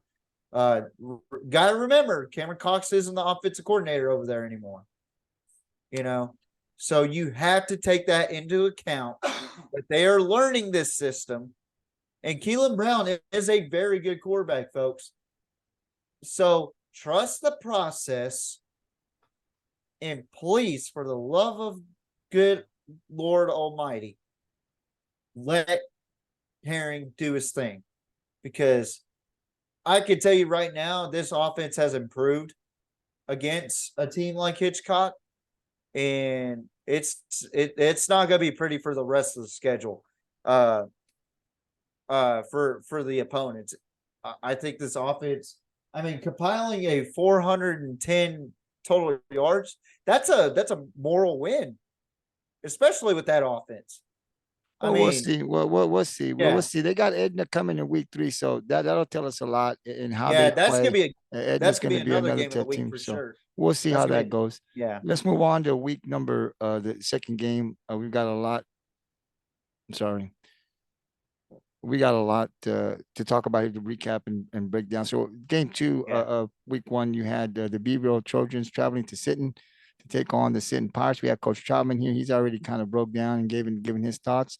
A great game. It came down to the last minute. Sinton threw it into the end zone. It was incomplete, but it was a great game. Sinton, even though they lost, got a running back that almost had 200 yards. A lot of good things. Beeville, to me, looks like it's going to be a team to have to reckon. Rockport Fulton will be playing them Yeah. in the district. So this team looks really good. I think Coach Sosa's got them playing good in week one. They're only going to continue to get better if they stay healthy. So tell us who picked who, and give us any insight, anything you want to say about the game. Well, if you want to be real, we all picked Sinton. Wow. Um, I guess that's not just a college game day curse, but that's in a NFL on Fox Sunday preview show curse. But it's an every prediction curse apparently, because everybody decided to pick against Beeville, and I gotta tell you, it was a good game overall, man. But Beeville's got to be careful with the rush offense. I mean, yeah, Sinton has a really good running back, but giving up 204 yards total is not very, very helping, you know. And speaking of Sinton's running back, Derek Garcia, who had 22 carries, 193 yards, just below 200. He probably would have had 250 rushing yards, and he had one reception with 3 yards, and he did fumble in the game. So it was a forced fumble, and he did have a touchdown run in that game. But comparing the two offenses, offensively, Beeville probably has a lot of work to do, but Sinton has a tough defense. We all know that. Total yards, 254, and Sinton has 372. So the offense isn't that bad for Sinton. Rushing, they're good. 204 rushing yards, 168 passing yards. I think they'll do a lot better as the season progresses because, like Troutman said, this is a processing deal because they are running a whole new offense right now with multiple packages right now. Right now, it's just a base package. So comparing the two quarterbacks, Elijah Sestacia, I hope I got that right. He's a senior this year. He rushed for 3 attempts, but only had -4 yards. So Sinton's defense did a good job holding him, but he completed 6 out of 8 passes with 87 yards. He has 1 rushing touchdown. Tristan Hansen, 3 rushes for 3 yards. He went 50% here, 10 out of 20, had 168 yards passing, 1 touchdown passing, and 1 interception. The QBR comparison, Elijah Sestacia, 109.9 to Tristan Hansen, 74.6. And then Ryan Espinoza Jr. from Beeville, 16 rushing attempts, 63 yards. I'm just gonna say it right now. Both teams have really good defenses. Offenses, I don't think the rushing's a big deal, but the passing is gonna be worked on a lot for both teams, and it's okay to be a little bit of criticism towards the passing, but they're going to be better. They're going to be better regardless. And we talked to Troutman about it, and he knows it's just a process. It's going to be better. I personally think both teams are going to get better. Oh, absolutely. I agree. And then Austin Arredondo, senior, 6 rushes, 46 yards. Receptions 2 for 4, 7.7 rushing yards average.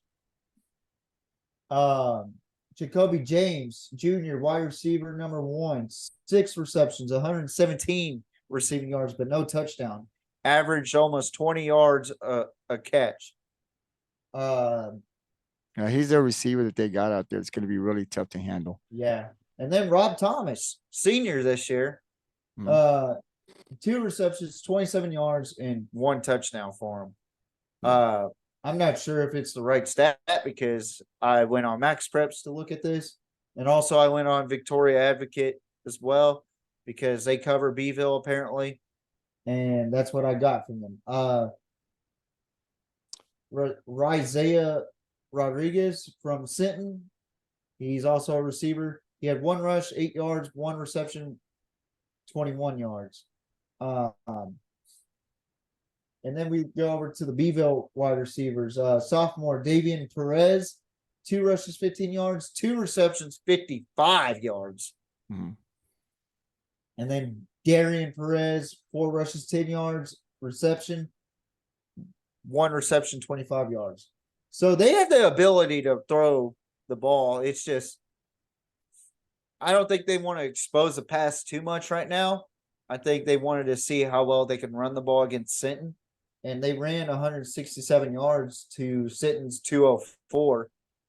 And then passing, we all know, 87 for Beeville and 168 for Sinton. Defensive stats. They both forced a fumble and recovered 1. So 1 for 1. But Hanson did throw an interception in his first actual varsity game against Beeville. Yeah. Punts. Darian Perez punted it twice for 78. Derek Garcia. I don't know how this guy's legs are not broken at this point. It's a big kid. 2 punts for 76. That kid has a dog inside of him. I haven't said that in a while, have I? Haven't I? But yeah, everybody picked Sinton over Beeville. Fantastic game overall. But Gabriel, I'll leave it to you. I think it's going to be it's always a good game between these two teams. I think Sinton going to play Rockport. Beeville's going to get better. I think you're going to see both of these teams continue to get better. But they're both going to be competing for a district title. So it's going to be really, really interesting. Both teams, Beeville got the win, like I said, but it was a really close game. I was watching on the live stream, and I really enjoyed the game. It was a great game. It came down to the last wire, Sinton threw it to the end zone with no time left. Beeville broke up the play, and they get the win. But it's always good between these two. This year was no different. And like Coach Troutman said, this is a good I mean, they don't like to lose, but they can learn a lot from this game that'll help them the rest of the way in the non-district and into the district and hopefully a deep playoff run. Now let's go over to game number 3 where you had the Cal Allen Wildcats taking on the Great Reported Wildcats. I know for sure that I took Cal Allen, so I know I took a loss there. I said on the podcast that Cal Allen, I was going to take Cal Allen until somebody beat them. You know, I couldn't go against GP. I knew GP was good. I knew the defense. They've been talking about the stout linebackers that they have on defense. So we know that they are good. But I said, man, until you beat Cal Allen, I'm going to take Cal Allen. Well, GP's for real, guys. GP, and listen, this is the interesting stat to me, right? Is that when you can hold a Cal Allen offense to just 7 points, no matter what score, but you hold that offense to just 7 points in 4 quarters. That's saying something about your defense. Coach Davis from Good Reporting doing a great job out there.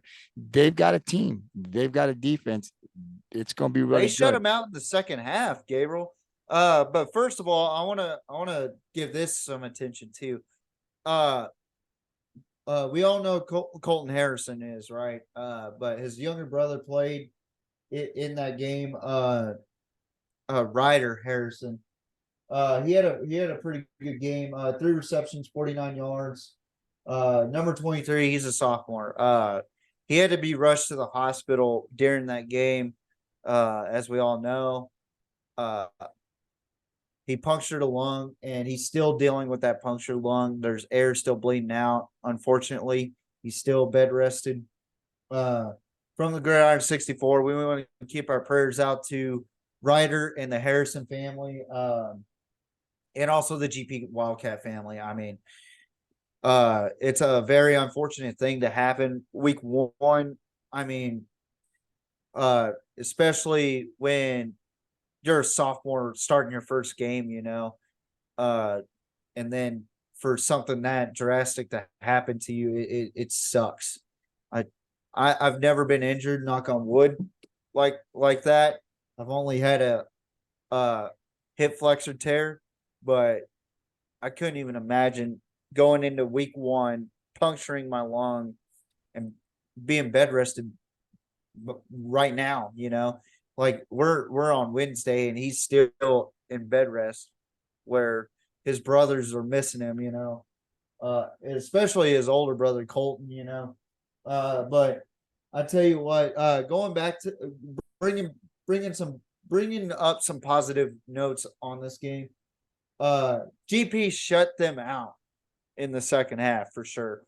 25-7. I was keeping track of this game as we were watching that Miller and Rockport game. Awkward. But what impressed me the most was GP doesn't have just one 100-yard rusher. They have two 100-yard rushers. They ran 231 yards against that Cal Allen defense. 231. Cody Adame, sophomore, number 5. 21 attempts, 115 yards, 1 touchdown, 5.5 average. And then Gabriel Juarez, senior, number 28 for the GP Wildcats. 17 attempts, 122 rushing yards, 1 touchdown, 7.2 yards average. He did in fact have 1 fumble in the game, but and it was recovered. So, but other than that, 231 yards against a Cal Allen defense, Gabriel? Are you freaking kidding me? Wow. And then Reed Dooms, he went 12 for 22, 156 passing yards, 1 touchdown, 1 interception with a QBR of 73.3, which takes us to 387 yards. Yeah, can you invite Tony in? But yeah, he tried to rush for some yardage, 5 attempts, but he has -9 yards. And then Ryder Harrison, like I said, 3 for 49, no touchdowns, but Colton Harrison, 3 for 41, and he had that awesome fade for a touchdown. I shared it on Twitter. But yeah, number 16, Colton Harrison, the senior, everybody knows who he is. 3 receptions, 41 yards, and 1 touchdown. And then there's Camelo Catalano, number 80, senior this year, 3 receptions, 30 yards. GP's offense is looking great so far. The passing could use a lot more work, but they'll get to it. If they could get 250 yards passing and keep running 200 yards, I think this is going to be a tough GP to beat. And we already know how good their defense is. Let me tell you a stat right here that's going to blow your mind, folks. They gave up 162 total yards against GP or against Cal Allen. They gave up 162 total yards. Passing yards, 29 passing yards against Cal Allen. Rushing, they gave up 133. Normally Cal Allen runs more than 133 rushing yards in a game. Mm-hmm. Especially with 8 pass attempts. They usually get more yardage out of that. So what it looks like to me was GP was playing the clock game against Cal Allen like they were trying to last season. Brent Davis is a genius for this. David Salinas, number 3, he's a senior this year, replacing Blake Burnett. 4 for 8, 29 passing yards, QBR 58.9, rushed for 9 yards through 9 attempts. Running back Luke Medina, senior, number 27, 12 attempts, 97 yards, almost broke 100. 1 touchdown, 8.1 yards average. He did receive a pass for 2 yards. He did fumble twice, but lost 1. John Tennille, wide receiver, number 36, 2 receptions, 23 yards. Jude Hernandez, who plays wide receiver and linebacker. He had 1 reception for 4 yards, but he had 18 total tackles and 1 tackle for loss. Defensively, Cal Allen forced 1 fumble and recovered 1. GP, even though Luke Medina says that he fumbled twice, they only forced it once, and they recovered it once. And GP did get a pick off of Reed Dooms. And this stat right here blows my mind. 8 punts, 314 yards for Luke Medina. 4 punts, 134 yards for Rocky Guerrero, who is a junior. I tell you what, Gabriel, GP may be the best team in that district against Flower Bluff. I don't know. I'm not ready to say that.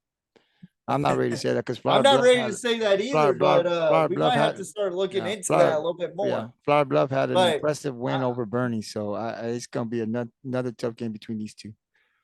Also, GP plays Bernie this year, I believe, week 4 or 5. We'll see how they fare against them, but definitely GP's got a defense. Defense still wins championships. A lot of people still believe that, and Coach Brent Davis definitely's got a defense out there that I think is going to be good. So when this matchup, hoping there's no injuries between this GP and Flower Bluff, that's going to be the winner of that game is going to win the district. It's going to be a dogfight, but a great win for the GP Wildcats over Cal Allen. It's been a while since they beat them. Got to give Coach Davis a lot of credit out there doing a great job. Since I was a senior, Gabriel. Right. That was 9 years ago. Right. This is a big win. And when I talked to a lot of people from Portland before the season started, this is what they said. Hey, look, man, you guys are going to do good. You're probably going to make a playoff run. And they said to me, listen, the only thing they cared about, they measured their season on how they play against Cal Allen. So it's got to be a great time over there in Gregory Portland as they beat the Wildcats. So great job by Coach Brent Davis and the GP Wildcats. They're coming this year. Now we'll turn it over to the next game on the Gridiron 64. You had Bernie traveling to Flower Bluff. Last year, these two teams played a great game in Bernie.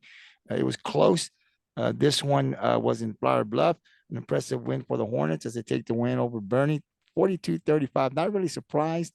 I did talk to Rob Walker. He lives out in Bernie, and he was talking a little bit about this on the Pirates Code podcast, and he said he would not be surprised if Flower Bluff beat Bernie. That was the case. Both quarterbacks are young for Bernie and for Flower Bluff. They got Policio out there as a junior, did a great job as a sophomore, doing better things this year. The one thing I was concerned about, TJ, was the offensive line for Flower Bluff. They were bringing in a new offensive line guys. I didn't know how they were going to hold up well, but they did well enough for Flower Bluff to get the win. So give us our picks. Who picked what, and who got the pick right, and who got the pick wrong? Are you sure you want me to spill the beans on who you picked? Yeah, I picked Bernie. I know who I picked, but you picked Bernie, and Tony picked Bernie. But guess who picked Flower Bluff? The guy that believes in the Hornets. Me. No, I'm just kidding. I did pick Flower Bluff though. I knew it was going to be a barn burner. I really did. Both teams went over 400 yards. In fact, Flower Bluff went over 5. They had 514 yards total. I thought the game was going to be 42-38.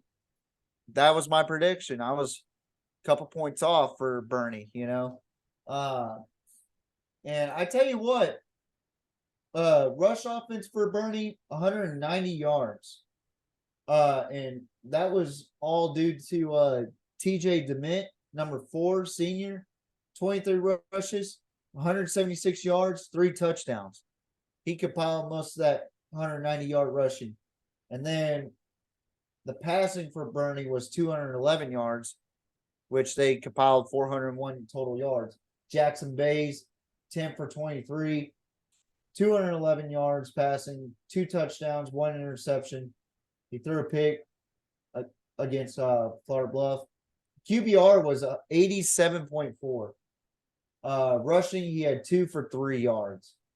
And then we look over to his wide receiver, Brooks Perez, number 11, junior, 6 receptions, 167 yards, averaging out to 27.8 yards per reception, and 2 touchdowns for the Greyhound. Now, let's take a look at Flower Bluff.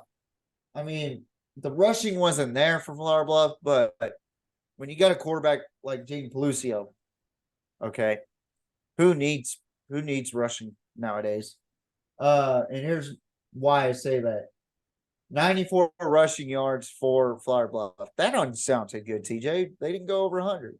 Well, when you have 420 passing yards, I don't think you need rushing.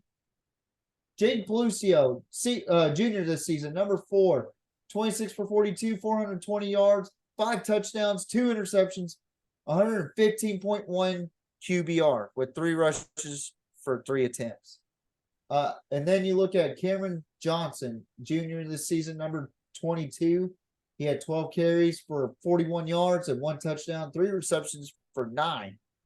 And then this kid right here, he's a senior, deserves to be recognized because he had the game of his life. And the reason why Jaden Pelucio went over 420 yards, or actually at 420 yards, 12 receptions, 268 yards receiving. That's a Flower Bluff record right there. 3 receiving touchdowns. That's a Flower Bluff record. 22.3 yards per average. I believe that's a Flower Bluff record. And the record holder is number 18, Jaden Johnson. That kid, he doesn't look like a senior to me. He looks like a freshman out there. I'm not going to lie to you. But he is a baller. That kid balled out in that game. I saw his highlights. 268 yards. I mean, breaking a school record in week 1. I'm very impressed with the way their offense played. There was no defense except for the rushing side for Bernie. So I'm glad that Flower Bluff has a quarterback like Jaden Pelucio.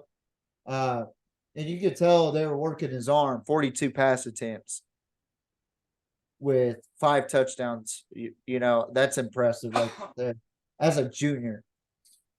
Now, defensive stats, all they turned the ball over on was interceptions. Bernie with 2 interceptions caught, and Flower Bluff gave up 2. Bernie gave up 1. So then the punts, 4 for 63 and 4 for 40. So it was just touchdown galore left and right. There was 8 total punts in that game for a total of 103 yards. So very impressive game by both teams. But yeah, it's gonna be an interesting matchup between Bernie and GP. We're gonna really see how good GP is, because Flower Bluff went toe to toe with Bernie last year at Bernie, and GP's going up to Bernie this year, and they got smacked around by Bernie last year. So can GP hold that high-powered offense? That's what I'm excited about. Well, I'm excited to see who we're going to pick when that time comes. But this is what I'm more excited about. You got, we saw in week 1, we saw Flower Bluff's offense, which is high power. We know what Policio can do. In the air, he's got the weapons on the outside against that Gregory Portland defense. It's going to be tough. So when Flower Bluff and GP meet later on this football season, you're going to get Flower Bluff's offense and you're going to get GP's defense. It's definitely going to be a game I definitely want to be at. Hopefully I can make that game or see it somewhere, because it's going to be a good one. So again, congratulations to Flower Bluff out there getting a big win over the Bernie Greyhounds. Not an easy thing to do. Now we'll go over to the next game where you had CC Veterans Memorial taking on Canyon. That was a close game last year too. I think Betts lost by 1 point. They get the win. Another close one this year over Canyon, 32-29. Now we always talk about veterans, and I always tell people veterans, they kind of start off slow sometimes, but they always just like other teams.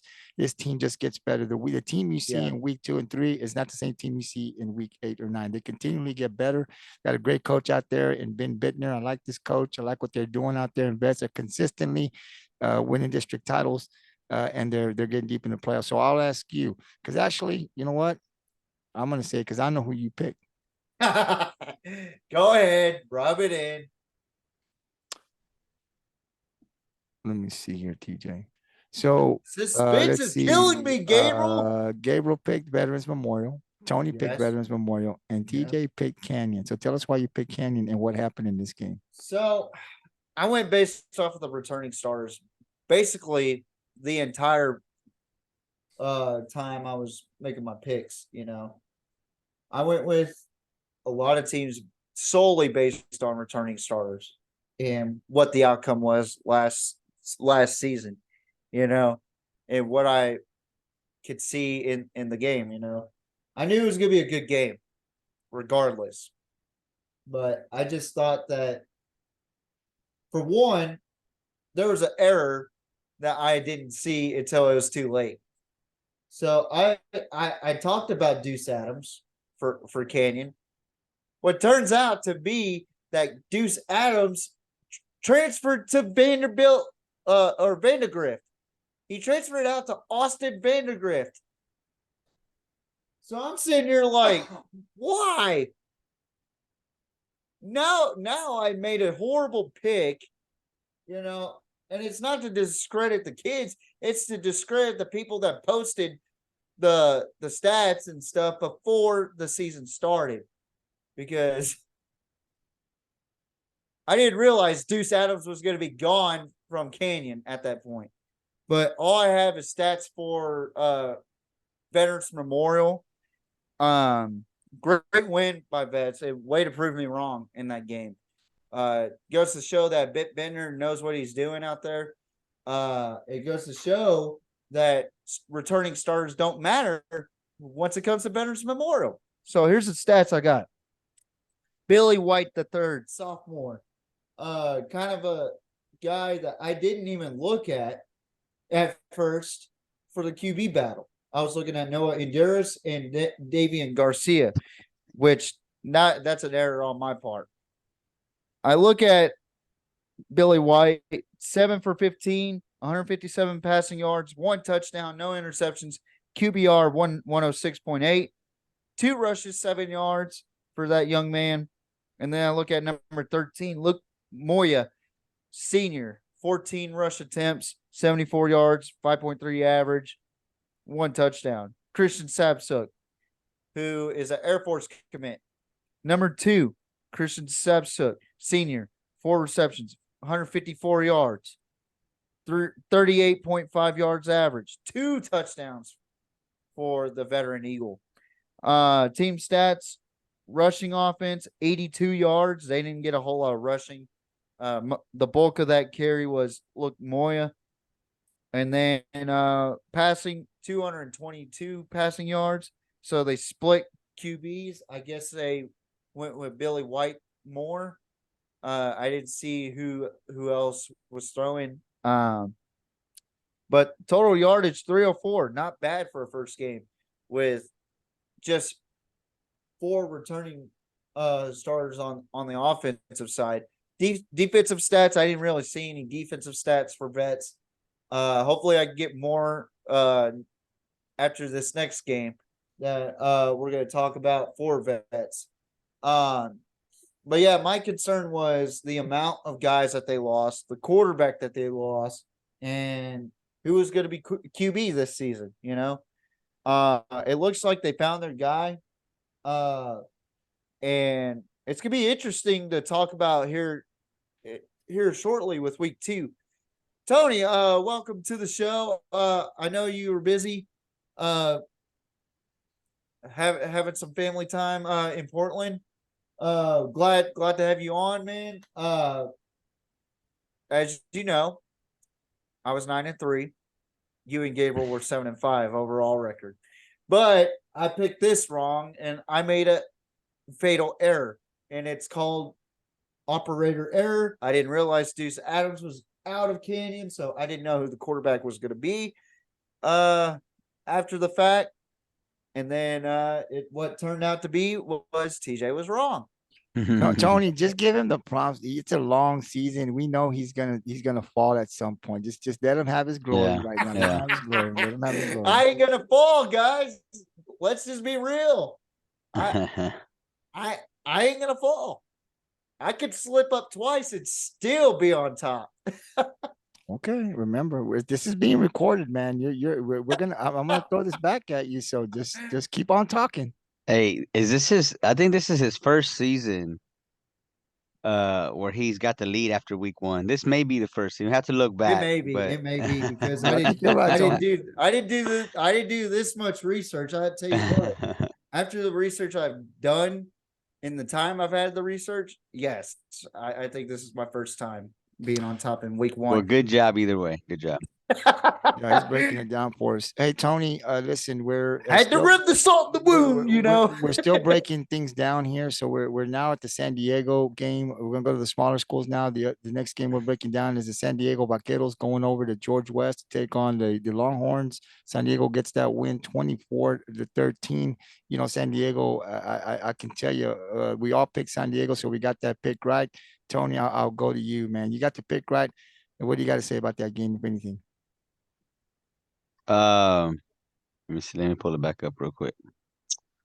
Let's see. All right. Sorry about that, guys. That was on the last game. No, you're good.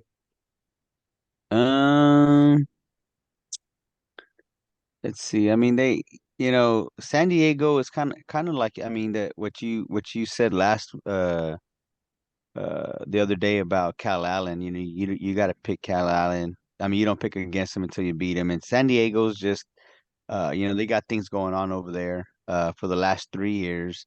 And I didn't see them coming in to beat them.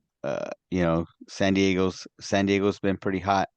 So George West, I've been picking George West to win some games, but they've been letting me down, so I've been picking against them. So hey, but you know what's the interesting part, guys? And I don't know if you've seen this, but on the Gridiron, right? San Diego is going to play Kingsville. Kingsville got a big win over Robstown, and we have a couple of people voting, and everyone's voting Kingsville. Like there was no one picking San Diego when I saw this last 2 days, and I said, "Are you kidding me?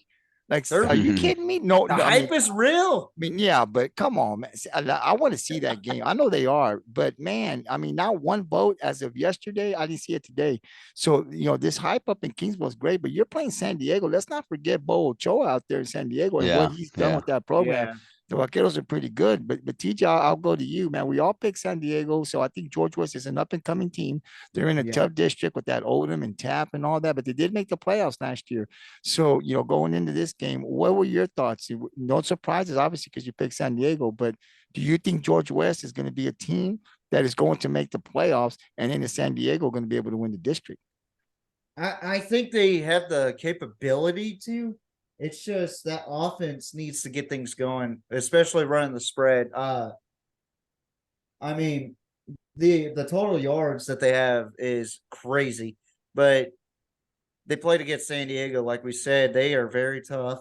They only had 103 total yards, guys. That's total. They had 84 passing yards and 19 rushing yards. That's how good San Diego is. They can hold a team that runs a spread to just 103 yards. Man, that's get out of town. Tegan Collins, though, number 3 junior this season, 9 for 20, 84 yards, 1 touchdown, 1 passing touchdown against the Vaqueros, 1 interception.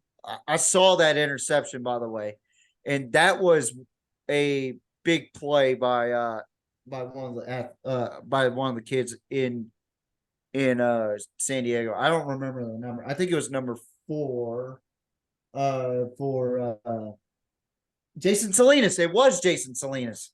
He had one interception in that game, but we're here to talk about George West first. But Tegan Collins and that offensive line need to get something going because he kept getting sacked almost every rush attempt he had 7 yards. He has negative 11 yards rushing. So his QBR is 52.9.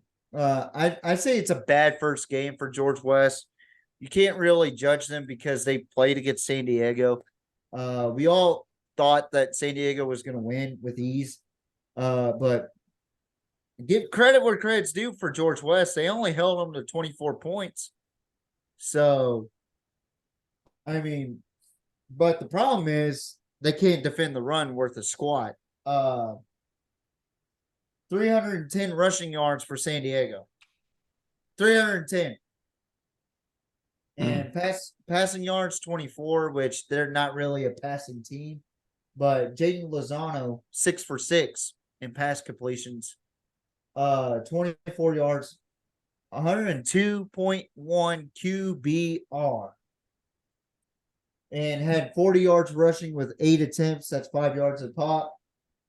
Jason Salinas, the kid that I was just talking about that picked off the T. Collins pass. 11 attempts, 100 yards rushing flat, 9.1 yards average, 1 touchdown.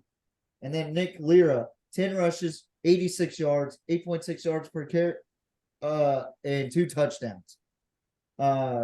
San Diego did not punt in that game. George West punted 3 times for 98 yards. Defensively, San Diego had 2 sacks and 1 interception. Wow. Just wow. I mean, I think George West is a better team than what we saw in that San Diego game. I just think that San Diego's defense is really, really good. So it's possible, though, that Kingsville may be a little bit better than George West. Let's just think of hypotheticals here. You're right. A little bit. Like that, little bit. Like that, little bit. I don't want to give them that bad of a credit. I want to give them about maybe this tier. Come on, man. Come on now. Like, I'm gonna have to start putting on the screen when you say things. I'm gonna put come on, man. I mean, all right. Listen. I like the hype. Listen, I think football's better in South Texas when Kingsville when they're good. Yes. It is.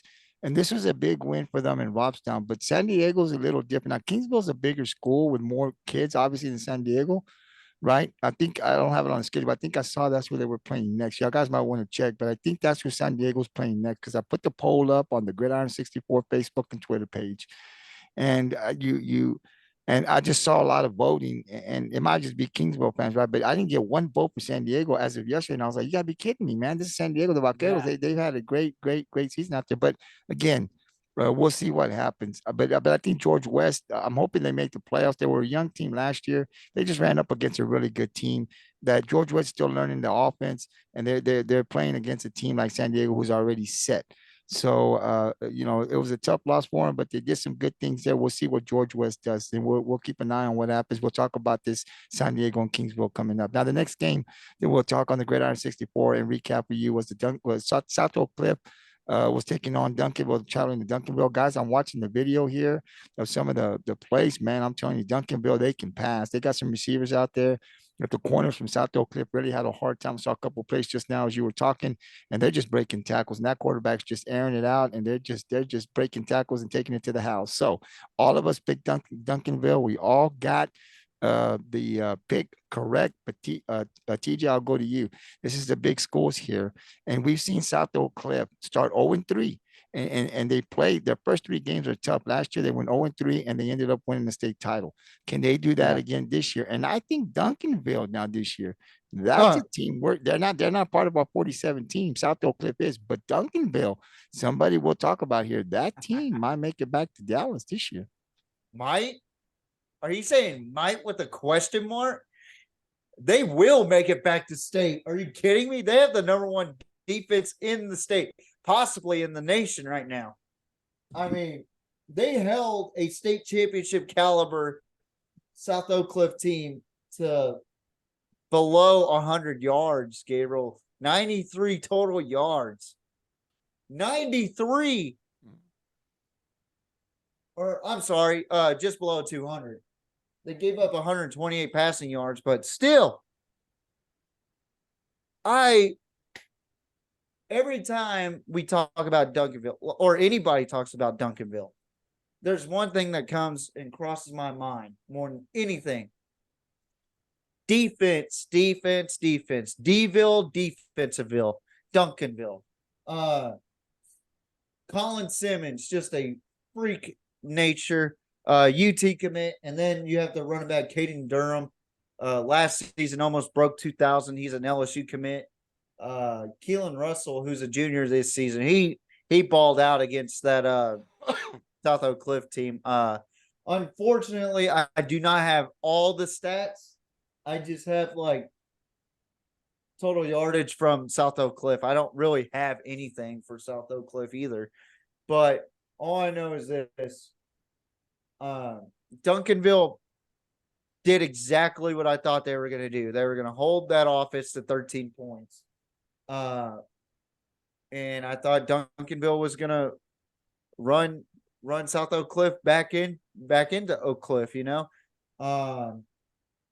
I thought the score was going to be 31-13. It turned out to be 34-13. So, I mean, for the Golden Bears, they played Lancaster this next week or this upcoming week.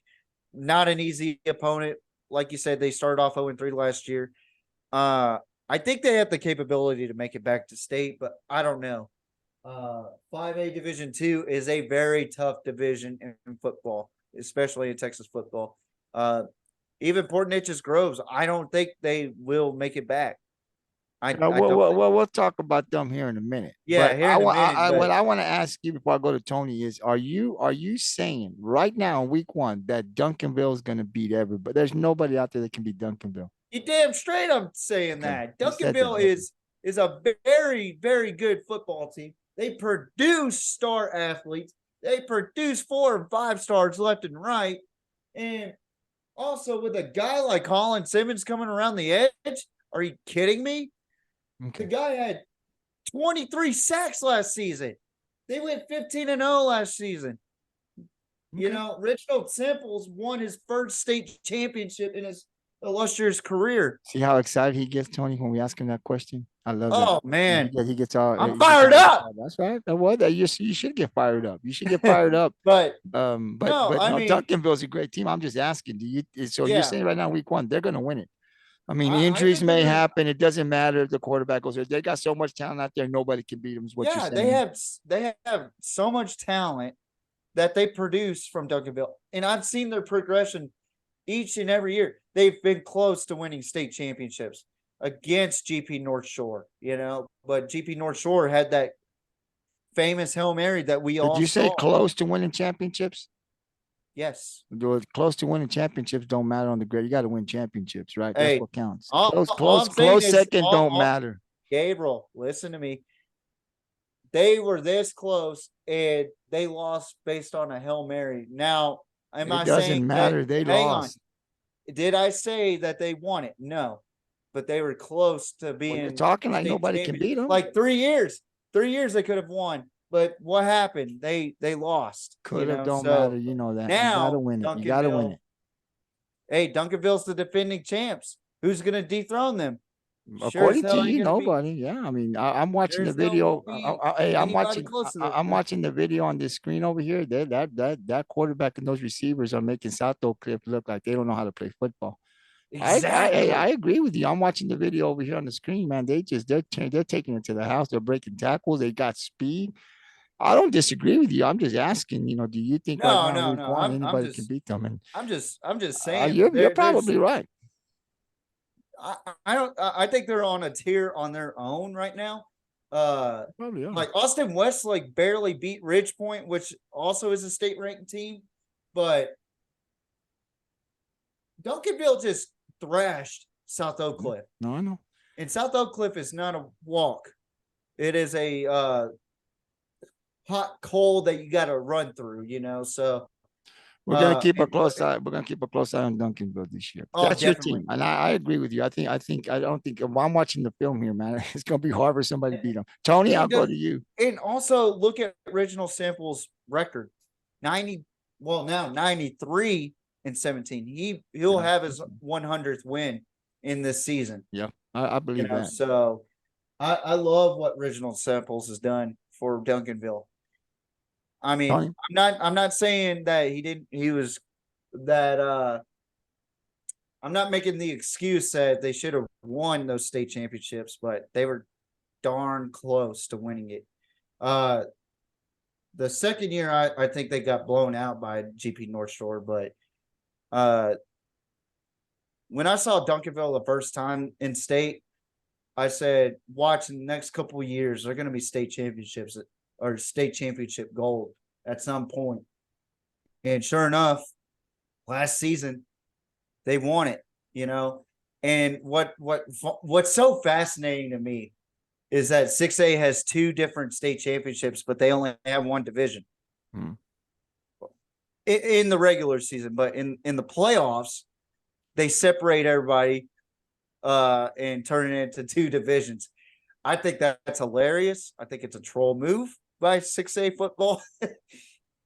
I think Duncanville definitely got a chance. I mean, it's going to be tough to beat that team. They stay healthy. The only teams that I think that could come close is Austin Westlake and GP North Shore. That's the only teams that I could think of right now. But other than that, it's probably going to be Duncanville again. Tony, what do you think? What was your take on this South Oak Cliff? They got buried. They got beat pretty bad. And if you look at the film, man, they got buried. That defense for South Oak Cliff could not handle Duncanville's offense. Yeah, well, I don't know if you remember, I had picked South Oak Cliff, and we remember Tony before we called it quits for the show. I went back and retract that vote and went for Duncanville. No, I think Duncanville's going to win. I think TJ's right. They'll probably be defending the title again this year. But as far as no one beating them, I'm looking at their last year playoff run, and they played a team, Houston Westfield, and they only won by a touchdown. So I mean that game could have gone either way. So I mean you just never know. You never know. We're talking about this year, not last season. Well, I mean, everything we're talking about Duncanville has to do with the past. I mean, they've won only one game this year. Everything else is history. So, I'm just saying. They finally got some stats. Whenever you're on top, everyone's coming for you. So just know that everyone's coming for you. And I truly believe that in Texas football, I mean, anything could happen on Friday under those Friday night lights. Anything could happen. No, I don't disagree at all. But you better come ready, because Duncanville is not a team. You better pack your pale lunchbox going up against the Duncanville Panthers, because they will kick your rear ends. And I do have a player stat that I just found. DeCorian Moore, he's a junior. He's also an LSU commit. 7 receptions, 288 receiving yards against South Oak Cliff. Just that stat alone, 3 touchdowns for that kid. And he had an amazing game. Week 1, 7 receptions, 288 receiving yards, and 3 touchdowns. I mean, I got Duncanville winning state. I don't care what anybody says. If they lose in the playoffs, go ahead and rag on me, because I will. On that, I will. I'll be watching, but I don't think they're going to, unless they have a major injury. They just seem to be the team to be. They just took out a good South Oak Cliff and made them look. I looked at the video in the games. They made South Oak Cliff look like they didn't know how to play football, and that's scary, because you can't do that to South Oak Cliff. So Duncanville's probably going to win. You know that lyrics by Bushwick Bill, This is child's play. That's what Duncanville just said. Come on, Yeah, now. no, they're good. They're definitely good guys. So we'll keep an eye on South Oak Cliff is part of our 47 team, but Duncanville is not. But we can still talk about them. Next game on the Gridiron 64 that we'll break down is the Port Lavaca and Stafford game. Tony and I picked Port Lavaca, I believe. Tony, am I correct? And TJ picked Stafford. Is that correct? So we'll give it turn it over to TJ because he got another one here. See, senor. I thought this was going to be a close game, as I predicted, but I thought it was going to be a higher scoring game.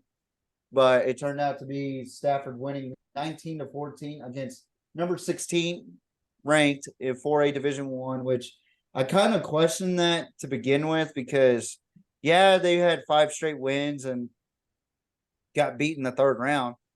And there's a lot of hype towards them, but really 16 in 4A Division One already? But I will say this. They have a really good run offense, 237 rushing offensive yards, 41 passing, 278 yards total. Alex Parker is a dog of a player. 1 for 3, 41 yards. He only completed 1 pass in this game for 3 attempts, 41 yards.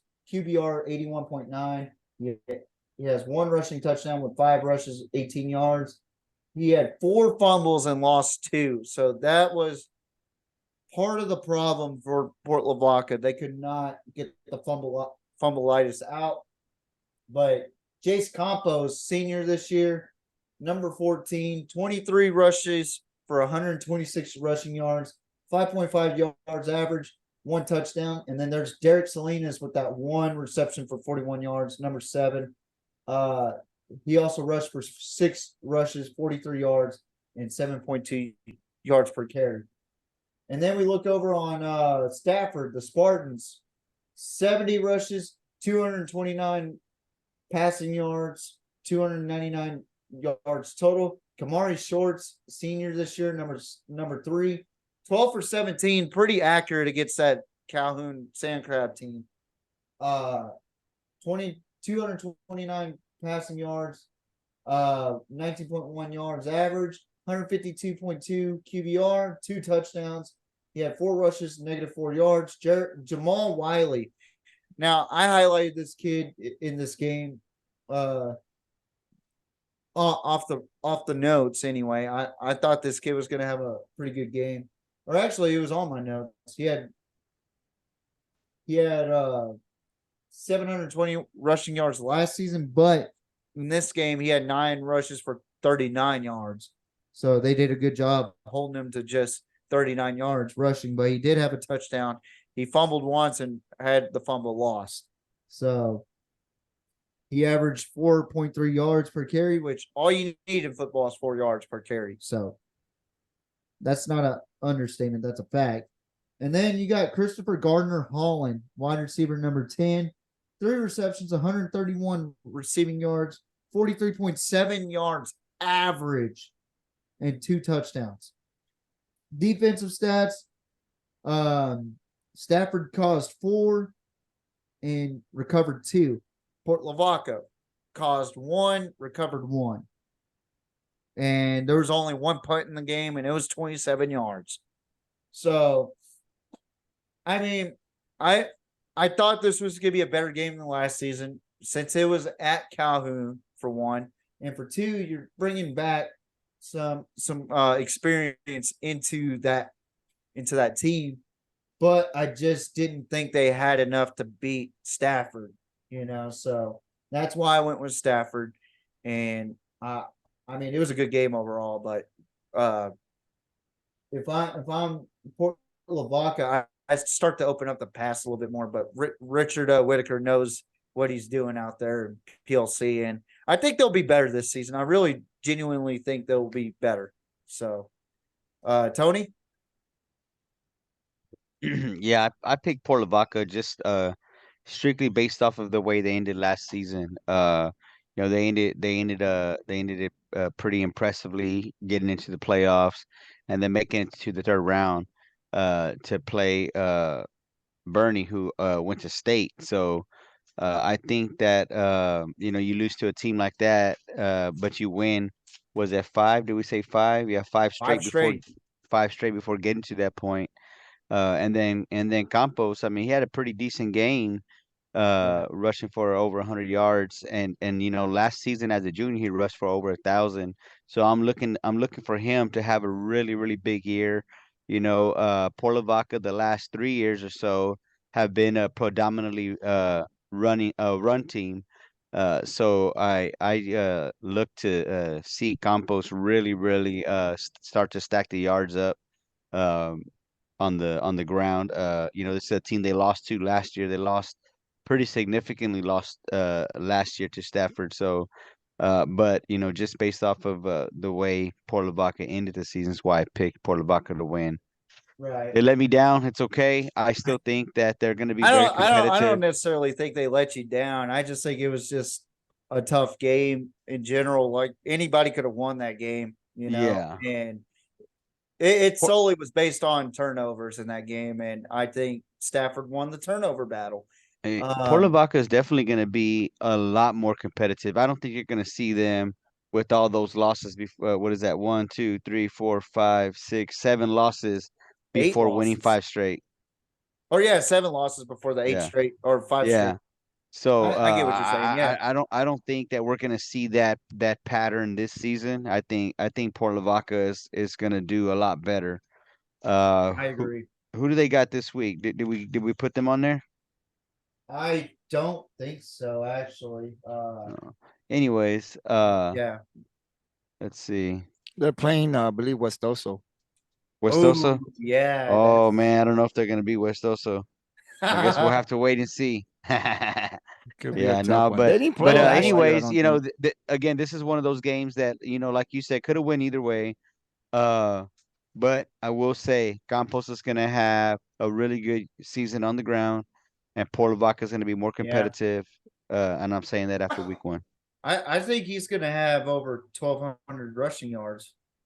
I'm just going to put that out there right now. I think he's going to have 1,200 this season or more.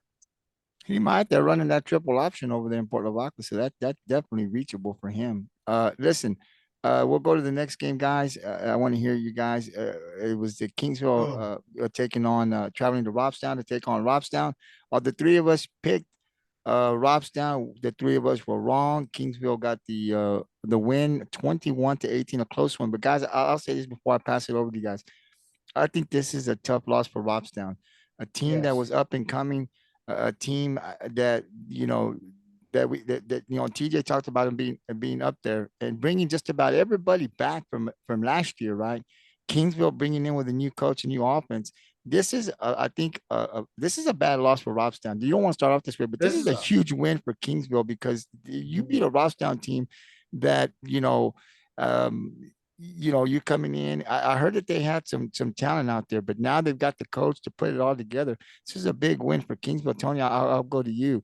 We all yeah. Go picked ahead. Robstown. We thought Robstown because of what they had coming back, but Kingsville really surprised me. Did they surprise you in this win over Robstown in week one? Yeah. Like I said last week when I predicted this game. Oh shoot. Uh, Robstown had a lot of players coming back. And that's why I picked Robstown to win this game. I mean, you have a lot of guys who we talked about Cal Allen and how they lost to GP, because they lost a lot of guys. You know what I mean? They lost what 32 seniors, and that's why I 32 believe seniors. Yeah. GP had that edge over Cal Allen. And I think it's the same thing here with Robstown.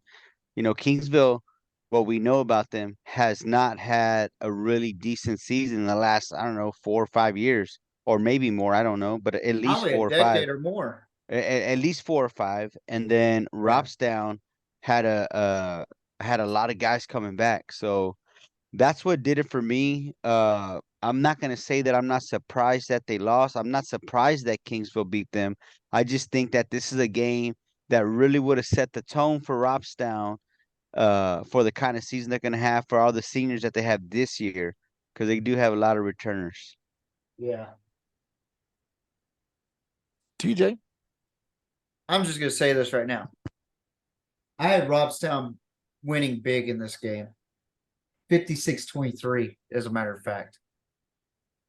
Let me show you how many returning starters Kingsville was bringing back. Offensively, 2. Defensively, 7. So the defense was there, but the offense is plugging in a lot of holes. For Robstown, 10 offense, 10 defense.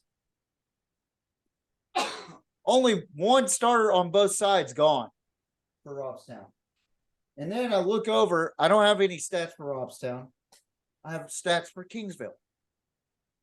Kingsville, 184 rushing yards, passing, 209 passing yards. This is a well-balanced offense, apparently, because number 16, junior Dylan Everett, 19 for 24, 209 passing yards, 1 touchdown, 1 interception, with a QBR of 100.9.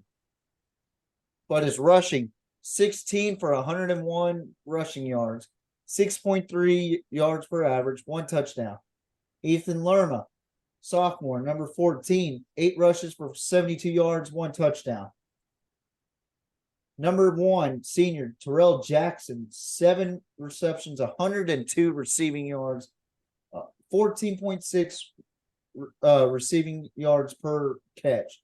And then number 5, senior Donovan Bixie, 3 receptions, 56 yards, 18.7 yards average, and 1 receiving touchdown. I now understand why Robstown lost. They played against a well-balanced Kingsville team that had talent. They just needed a coach. And Ruben Garcia is the coach for Kingsville. I said it from the get-go, did I not, that Ruben Garcia was going to change the culture of Kingsville and change the way they play? They almost had 400 yards total offense in Kingsville, whereas we'd probably see maybe 150 last season each game, maybe 120 passing yards or rushing, actually, because they never really threw the ball. But now that they have a quarterback and have a team that can actually throw the ball, Kingsville's got the right to say, yeah, we're going to beat San Diego. But will they beat San Diego is the question. But for Robstown, this is a tough loss. This is not how you want to start the season off, especially with the district that you're in. The only team that lost in your district is a team that's the district runner-ups, and they lost to a tough defensive team that I think is going to improve this season.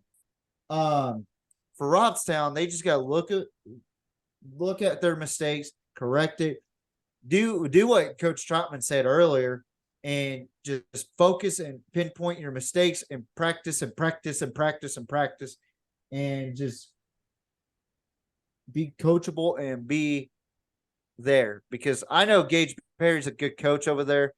I think he's an absolutely great ambassador for Robstown, and they have a good quarterback over there. So I don't understand what happened in that game. Maybe turnovers.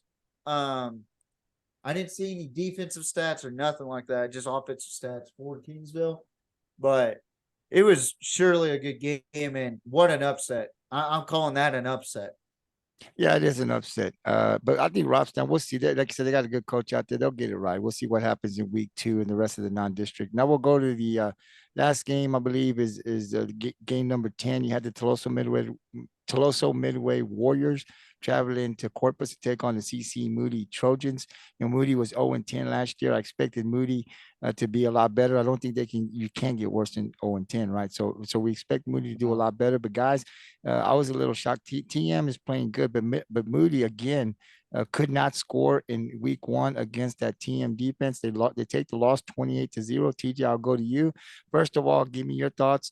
Well, let me just say, I'll let you know who picked who. We all had TM, I believe, correct? Yeah, we did. Okay, so I'll ask you your thoughts on Toloso Midway and how are they going to do in this district? They've got Alice and Cal Allen. I got them going back to the playoffs, but as a third place team again. And Yeah, I talk a agree. little bit about Moody. Is Moody gonna win a game this year? This is a bad start for them. 20. I know Oh, Tolosa, but they didn't even score a touchdown. So what do you got to say about Moody? I mean, if you look at King too, they didn't score a touchdown at all either. So we could say Moody and King are front runners to last place right now in that district. But um, for Tolosa Midway, I wasn't really impressed with the way their offense functioned.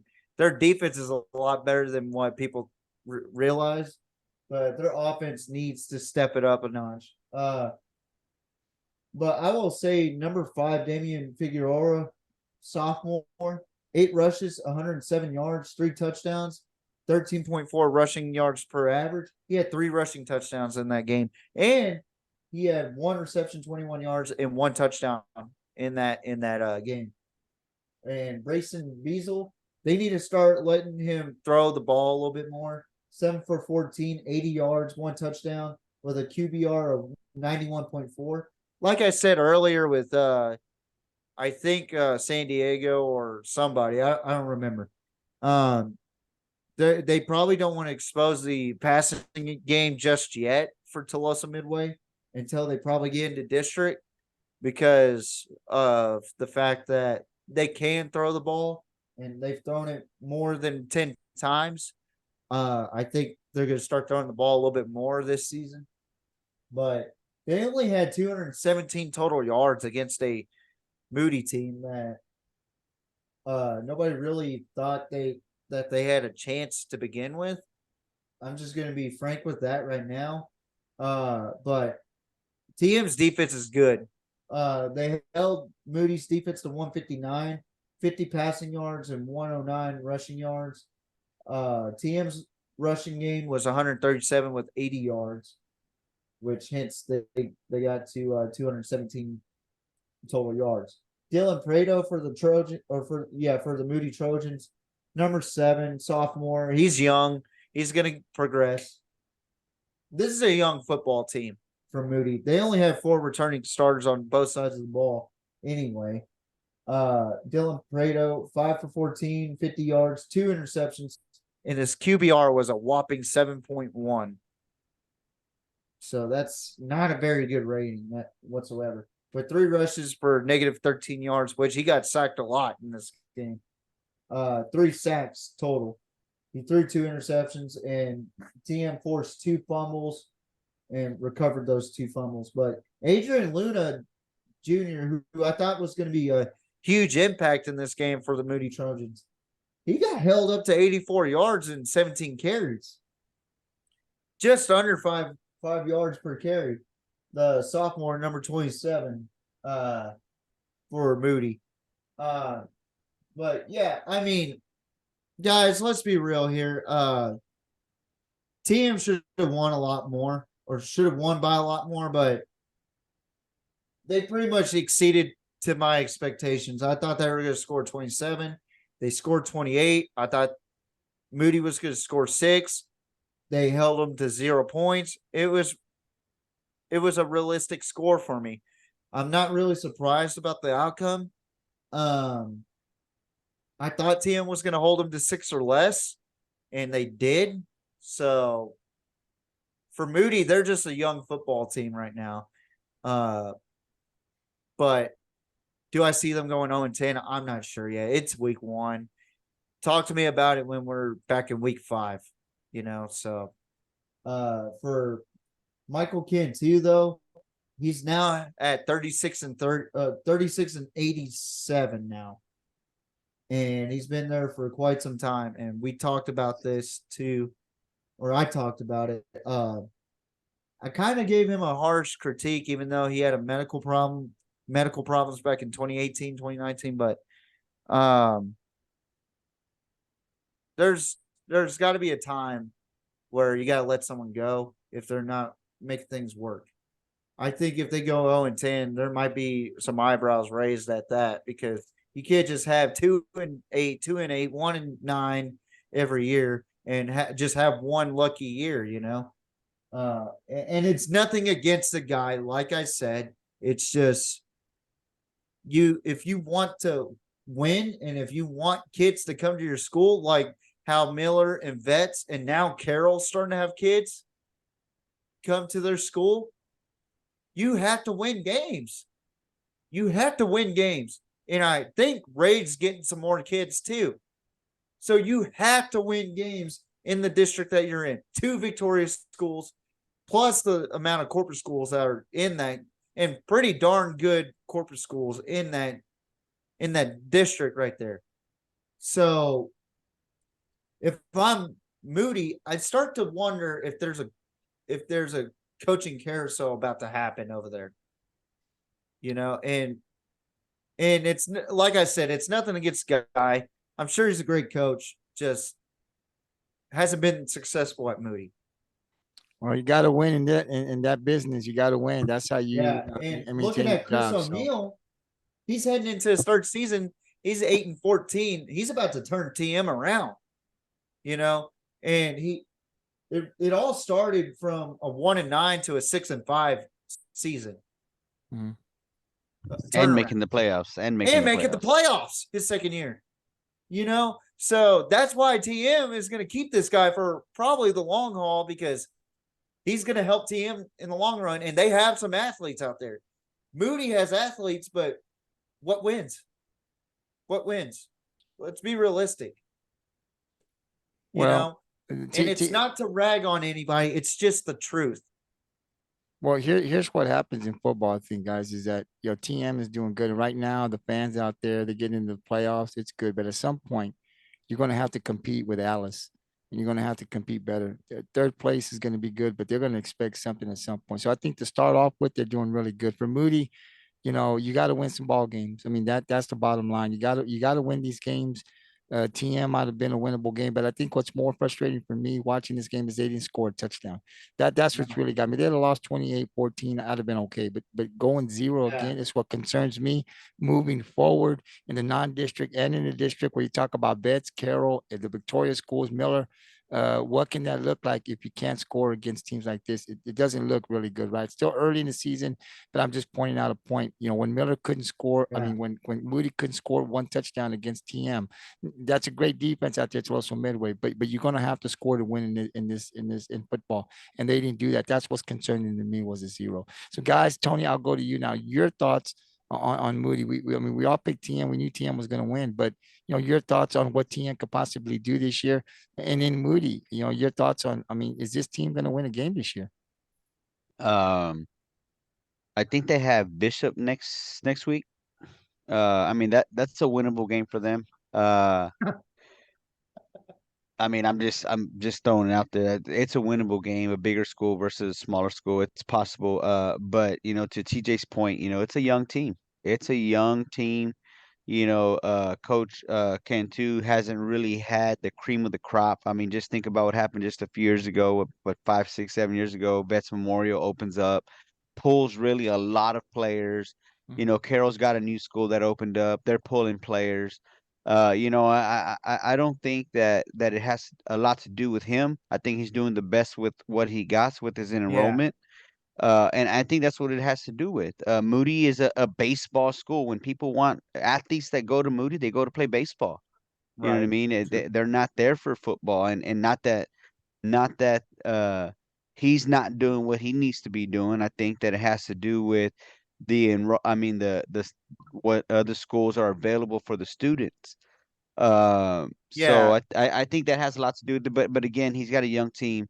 But on the other hand, TM has a young team, and TM, if you think about their history, you made a comment that they have athletes over there, but one of the uh, kryptonites or catalysts that's been working against TM for the longest period is they're in a tough district, and they've been in a tough district against teams at some point where they're all good and they're all playoff contenders, and it's like you're not going to win a game in district, or your best chance of winning a game is in the preseason. So they're at a point now.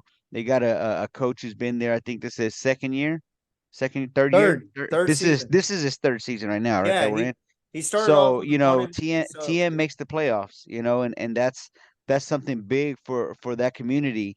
And he also is starting off with the young team this year. His quarterback was a sophomore last year, and only had just a few touches at QB. And then if you look at their running back Figueroa, I mean, he's a sophomore. Yeah. Probably didn't even play varsity last year, and if he did, he didn't touch the ball because I didn't see stats for him last year. I looked it Yeah, up. he didn't.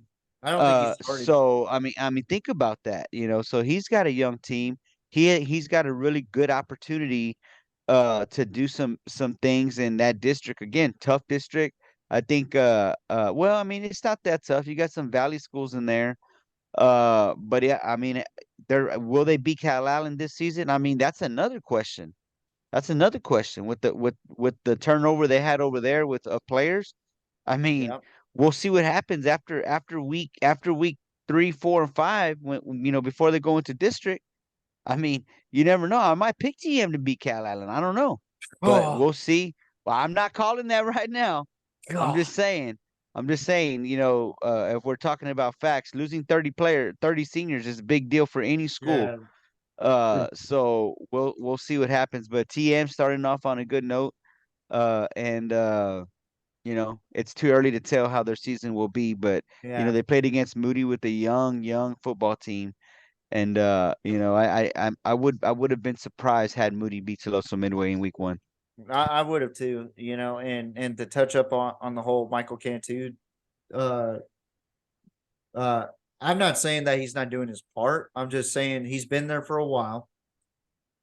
But with 36 and 87, that starts to raise eyebrows, especially in the boosters.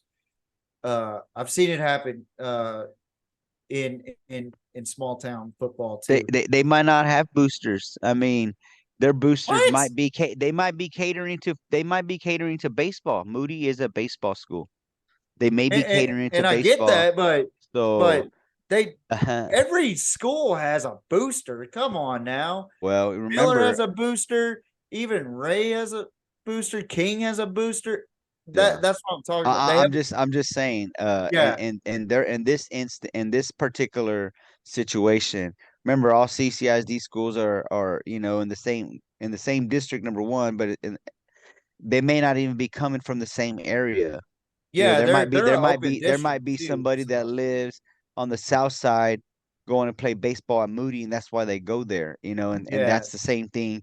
There might be somebody that lives on the west side, but they want to go and be a veteran Memorial Eagle, so they yeah, going over there. So, there's a lot of things that go on in a I don't want to say big city because Corpus is not big, but when you're in the city, you have options, and I think yeah. that's what's going on. And Michael There's a Michael can lot of too. recruiting there Michael can too. too. I mean, Moody's an old school. I mean, it's an old school. That doesn't help.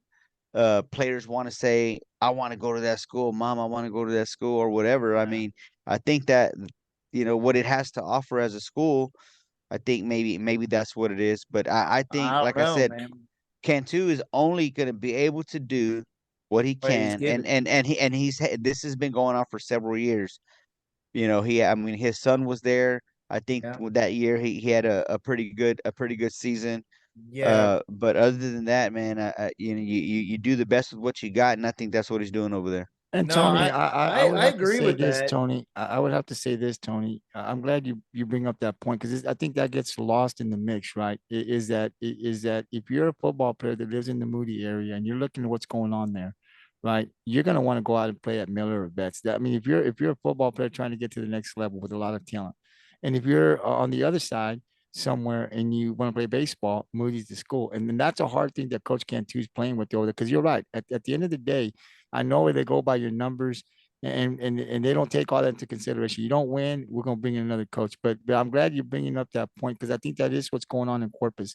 He can only do what he can do with what he's got inside of the school. And right now, Miller and Betts, they're the teams that in football right now. You They're see Carroll, definitely the cream of the crop. You're seeing Carroll now pick it up Yeah, now. But watch you're out right. for Carroll. Yeah, And watch out Carroll for just Carroll. got that Yeah. new school. So you're right. There's a lot of movements going around, things that the coach cannot control. So you're right. I'm glad you bring that up because we want to give them a fair shot here, right? We do say, Yeah. listen, man, the record's not good, and that does raise eyebrows. It does. I mean, that's a fact. But I'm glad that you guys are putting up the point too. This is also what's going on, and we need to be able to make sure we put it all on the table and see what he's working with, because that's probably what he's doing. It's going to take him some time. Any coach could come in here, and if you don't have the talent, you're not going to win ball games. Doesn't matter who you are. You need to have Yeah. talent. So I'm glad you brought that up. And my thing too is, again, I'm not attacking the guy. I'm not saying anything negative here. I'm just thinking what other people are thinking. Yeah. No, absolutely. And you're right, Tony, with what's going on with Corpus. Like, they are an open district. They have recruitments going on that are legal. They are an open district. They're allowed to do that. They can recruit. There's one point where a certain individual that starts at Miller right now could have played at Vets. Like, he's a key, intricate part of that Miller offense, and he could have played at Vets, and that would have made Vets a very dangerous football team. Probably makes Miller a dangerous football team from what I saw last week. Yeah. Shoot. Yeah. And I think y'all know who I'm talking about. I'm just not going to say the name because I don't want to spread any rumors like that. I'm just told what I heard from the family member, Yeah. Because it happens a lot.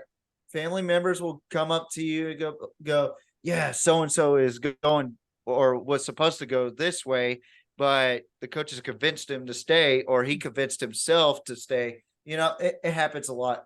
Whether or not I believe it, it's still there, and you're right, Tony. Can't really help what's going on with the dynamic shift of kids going to which school, and it may not have to do with athletics. It may have to do with academics. That's another thing. People look at academics and say, well, this school has this rating, but this school has a better rating, but this school has a worse rating. And we live near this school. So, and I'm not saying that Moody has a bad education rating. I'm just throwing out an example. Like, parents look at education and athletic programs. Who has the best overall athletic program for their kid? So, yeah, Moody's going to be one of the best in baseball, if not the best for baseball in that district. I don't really know because I don't pay much attention to baseball. But as far as football, Veterans and Miller are on top of that crop right there. Yeah. Then you got Carroll. Then you got Ray. Then you have. Well, let's just say Miller and Vets are the top dogs in Corpus. Yeah, that's true. Everybody else is kind of. That's all that needs. But guys, but I'm glad you guys are pointing this out. I'm glad, TJ, you're pointing out your point because they're facts. And I'm glad that Tony's putting out the other facts, which is what I like here on the Gridiron, which is, hey, look, let's look at this. Fair coaches don't have. I mean, they can only put out there what they have. And Moody, and not only Moody, but King too has fallen. Ray has fallen from where they used to be. So it's not just Moody that this is happening to. It's happening to other schools. Hopefully, we can do something. We can do something to balance it, because when the Corpus Christi are all competitive with the Victoria schools, that district is a lot better, right? Now I'm going to ask you guys, as it's getting a little later, I'm going to ask you guys to talk about your own state teams. You guys, TJ, you picked one, and we put it in there. Tony, you picked one. So whichever one wants to go first, talk about your state teams, each one of you guys, and talk about who won and lost, and who we picked. All right. Let's see. I picked. Who'd you pick, Tony? You picked Port Neches, right? Yeah. I picked China Spring and Lorena. Number 1 in 4A Division 1 versus number 6 in 3A Division 1. I had China Spring winning by 3, 38-35, because the last season was great. Both teams are bringing back good quality players. China Spring was bringing in a first-year head coach, Kevin Johnson. Last season they were 7-4 with a 4-2 record. But China Spring, they're bringing back Tyler Beatty, who was a first-year head coach that won a state championship. The only loss that they had last season was against Parish Epschool last season. But they're bringing back 5-5. They're bringing back a good quality quarterback, Cash McCollum, number 3, former Wimberley quarterback, now China Spring Cougar. And he's going to face off against what I thought was Jackson Generals at the time, but he went on to face Caden Roberts. Well, here's my problem. I don't have China Spring stats, but I have Lorena stats. But I know the score. 35-13 China Spring beats Lorena. Now Lorena, they ran the ball 211 yards, which was very impressive. They passed the ball 124 passing yards, 335 total yards. Caden Roberts, senior this year, QBR was 58.4 for this reason. He threw nine attempts for 21, or he had 9 completions for 21 attempts, 124 yards, 1 touchdown, 1 interception. He ran the ball 8 times for 52 yards with 6.5 yards per carry. Braylon Henry, senior, 8 carries, 112 rushing yards, 1 touchdown, 1 fumble, and this is a stat: 1 block punt, or 1 block field goal, actually. And then Jaden Porter, who had 4 touches for 31 yards, averaged 7.8 yards per catch.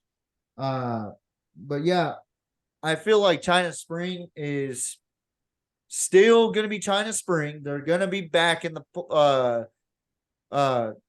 state championship conversation. It just depends on how they do this season. I'm not as big on them going back to state as I am with Duncanville, because they have a lot more competition. I feel like there's more parity in 4A Division 1 this season. However, Lorena, I think they're going to vastly improve this season, especially with a new head coach in Kevin Johnson coming in. They don't have bad stats. It's just they threw an interception. They fumbled the ball once. I mean, it was a sloppy game for Lorena. I'm going to say that right now. Lorena had a sloppy game. But I think the Leopards are going to come back, and I think they're going to bring competition to Cameron Yo and Franklin in that tough district that we talk about. So, good win for the China Spring Cougars, though. As they roll into week 2, I think they're going to be a tough team to beat in general. State-wise, I think they're in the conversation still. Tony, anything you want to add to that game? No. Yeah, I thought this was gonna be a good game. I've been actually watching this matchup. I think they played each other the last 3 years or so, Yeah. in week 1. And China Spring has won all of those games, but the games have been really close. And one of the reasons I like this matchup is because both of these teams are pretty highly ranked in both of their respective divisions. So to see Lorena really be able to compete with the defending state champs, I mean, they lost by a few touchdowns, but it wasn't a blowout. You know what I No. mean? And we're talking about state champs. A Back to lot. back state champs. Back to back. Yeah, and they got plenty of players coming back. So to see that competition from a 3A to a 4A, I like seeing that, because it says a lot. When you talk about can a smaller school beat a bigger school? I mean, there's a test right there that eventually one day, if they keep playing in week 1, Lorena's gonna get that. I mean, I think they will. Lorena, I don't know what they're doing down there, or up there, I should say. They've been producing pretty good football teams. And I think that that's just a good matchup. But China Spring, defending state champs, it's hard to go against them. Yeah, it kind of reminds me of a matchup that we need to see: Refugio versus Sinton. That would be an Yeah. interesting Yep. matchup. Yep. I'd like to see something like that. Refugio versus Sinton. I'm calling it next year. Yeah. All right, guys. Tony, I know you had a state game. Do you want to recap your state game? Yeah, I looked up stats. I didn't see any stats. But oh, let's see right here. Total yards, final score, Port Yeah, Neches. totally.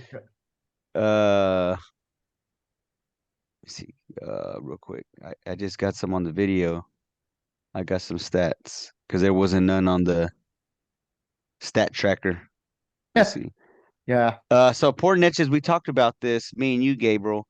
How they make it to state and lose to this team so bad last year. And the team, MacArthur, I don't remember, they didn't have a really long playoff run last year, but to see how they lost so bad, we talked, maybe they were missing some players or maybe something else happened, and we couldn't figure it out. And up until the game, I couldn't figure it out myself. But so that's why I picked Port Neches to win because here we go. All right. So final score 7-23. Of course, MacArthur Memorial wins. Total yards for Port Neches 187. Memorial Port Arthur 308. Passing yards 105 for Port Neches and 155 for Memorial. 82 rushing on the ground for Port Neches and 153. So very, very, very balanced offense right there. Um, and let's see, let's see. Port Neches had 3 turnovers. Memorial only had 1. Oh shoot. That's all I got. So, anyways, Yeah, that's what we got to. MacArthur, like TJ said, they have stiffer competition throughout the regular season, and maybe that's why we uh downplayed that game. Thinking how could that team beat a state contender that bad? I went with Port Neches just because of what I seen last year when they played Oak Cliff in the playoffs. I mean, in state championship game. I mean, of course, Oak Cliff won that game pretty convincingly, but for the fact that that team made it that far after really, really losing big time to MacArthur in week 1. So MacArthur's a good team. They're a good team, and I won't be betting against them a whole lot this season if we talk about them again. Port Neches, uh, I don't know. I don't know. Well, I believe that you and I picked Port Neches, and I believe TJ got Port Arthur, so he wins Yeah, another yeah. one. TJ, if you want to give your thoughts on this game, and then just after your thoughts, just kind of recap what the records are going in after week 1, going into week 2. Yeah. So I picked Port Arthur Memorial. I actually thought it was gonna be a lot closer than what it actually was. As far as the score, I thought it was gonna be a little bit more high scoring, 42-28, but it was 23 or 24. I don't know what they put. Uh, but I saw on one of the apps it was 24-7. Um, I thought that same situation that I've said all podcasts. Returning starters is probably the most important stat that you have to look at. How many returning starters did Port Neches have? 7 total. How many did Port Arthur Memorial have coming back on the defense? 7. So 7 total returning starters for Port Neches Groves.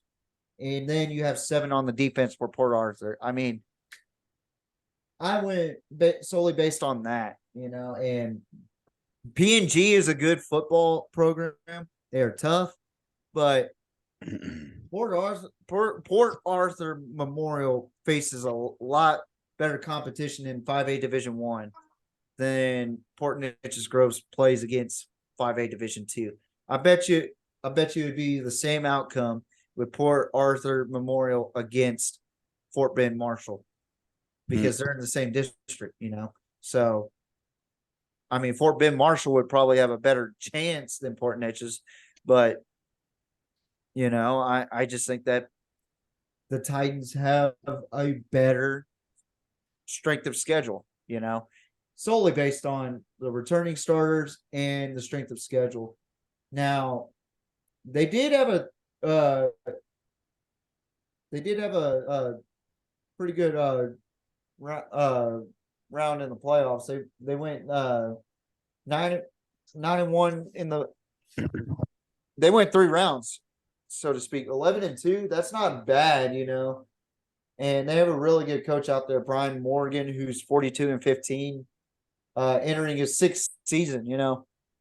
So now he's 43-15. He's about to hit 50 in Port Arthur Memorial. I just think these kids in Port Arthur Memorial just produce a lot of good athletes. They are historically a very good football team, but I don't know about state championships about them. But they usually have a lot of good talent over there. And so does Port Neches Grove. I mean, Jeff Joseph is a 2nd-year head coach over there, and he took them to state last year. Kind of like Tyler Beatty with China Spring, but he just did not win against South Oak Cliff. But it is what it is, and I think Shay Adams is going to vastly improve as the season goes on at quarterback. They had him listed as an athlete, but he is a quarterback for Port Neches Groves. I don't know if you saw that, Tony, as you were watching the video, but I think Shay Adams is going to be a threat this year for 5A Division II, and especially in that district that they're in. So, There's my take. All right, guys, it's getting to the 10 o'clock hour. I don't want to keep you guys past 10 o'clock because I know people got to go to work the next day and don't want I got plenty of time. I think Tony and I got to go to work. Tony, you got to go to work tomorrow? Yeah, I got my my own business that I'm doing tomorrow. I told myself we wouldn't go past the 10 o'clock hour. I just don't like that. It's just kind of tough. So what I'm going to ask you guys to do, I'll make some changes in what I need to make sure that we get everything that we need to get done next week, get the picks, get the interviews. I have some ideas that I can do to make sure we get everything done. Guys, what I will ask you to do though, we won't be able to preview week 2 as far as talking about it, but TJ, you can make your video if you want again. Post it up there. Tony, I don't know if you want to make a video, but you can just send me your picks. Or if you want to make a video, that's fine. You can put it on the Gridiron. If not, just send me your picks and then I'll put them up and then I'll make the changes next week to make sure that we get the interview separate and get that taken care of because I want to be able to give the coaches and players that come on the Gridiron the time. And then also separate it to where we can get our recap and previews down. So thank you guys very much for coming in. I appreciate you guys.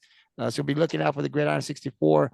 Next Monday, we'll come on and we'll preview, or we'll actually recap on Monday. We'll recap week 2 and preview week 3, and then tune in because next Wednesday we might have another coach or players on the Gridiron 64. So what we're going to do is a recap preview on Monday.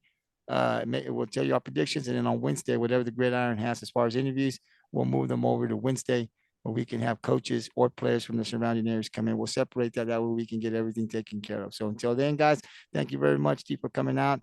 Thank you, TJ, for everything, for the interview with Coach Troutman. Your questions were great. And then the recap. And then just tune in. Just tune into the Gridiron 64. The guys are going to put their picks, and myself let you guys know. TJ, what is the final record going into week 2 next week? What's our record? Because I know you're winning, but what's our record? Mine and Tony's. All right, so starting off with Tony and Gabriel's. Tony is at 7-5. Gabriel is at 7-5 as well. So y'all are tied for last. And in first place is a man that people love and adore and hate to love. So it is me, TJ Riddell, 9-3. Good job, hot, boys. Good starting off hot. You said you're gonna be hot and starting off hot. So I'm gonna have to, Tony, we're gonna have to put our A game up there. But like I said, it's just week 1. It's a long season. Remember, we're going through. Hey, we're hitting it all the way to Dallas, so we got a long ways to go. I'm not worried unless TJ just continues to go 9-3, 9-3. And then I'll be a little concerned. I don't know. I think he's gonna fall at 12-0 this round. Hey, there's some hard games in week 2 Yeah. that I don't know what I'm gonna do yet. So Yeah. I was gonna listen to you guys, and No, there's and some tough games. There's there some is. tough games to pick. There is. And with the other teams added with South Oak Cliff, when they come on, because we don't know a lot about those teams, is what makes it more difficult, because we've got teams like South Oak Cliff, Liberty. Look, guys, Liberty Hill got spanked in week 1, Yeah. right? And so, I mean, we didn't talk about them. You know, Sweeney, you know, we keep an eye on Sweeney with Coach Seibert and Robbins and Gupp and those guys that were from Rockport. They also took a loss. But I got to tell you guys, I saw some of the video. Ace did really good. They got a running back that's pretty big out there. And Sweeney, I think Bay City was a little better, but I was really impressed with the way Ace played, what I saw on video. And I really think Sweeney's going to put it together. And they're going to do good in district, I think. But we'll keep an eye on Sweeney also as well. Talk about them here on the Gridiron. But I was really surprised, guys, that Liberty Hill got beat pretty bad in week 1. So we'll see what that means going on into the rest of the non-district and in the district. This is a team that we usually talk about making a deep playoff run. So a lot of things to talk about. Don't forget Gridiron 64 peeps. We do have polls out there. We do have the 10 teams, the 12 teams that we do put out here that we preview. They're on there for the polls, but we also have other teams that we don't talk about here that are added. So just go down to the Gridiron 64 Facebook and Twitter page, look up the week, who we got up there. If your team's in there, please vote, support your team. But if not, if you love football, just let us know who you pick to win this upcoming Friday. So they'll always be there every week. So Tony, TJ, thank you very much for joining the podcast. You have a great night, and I'll see you guys on Monday. Yep. Take it easy, guys. Later, guys.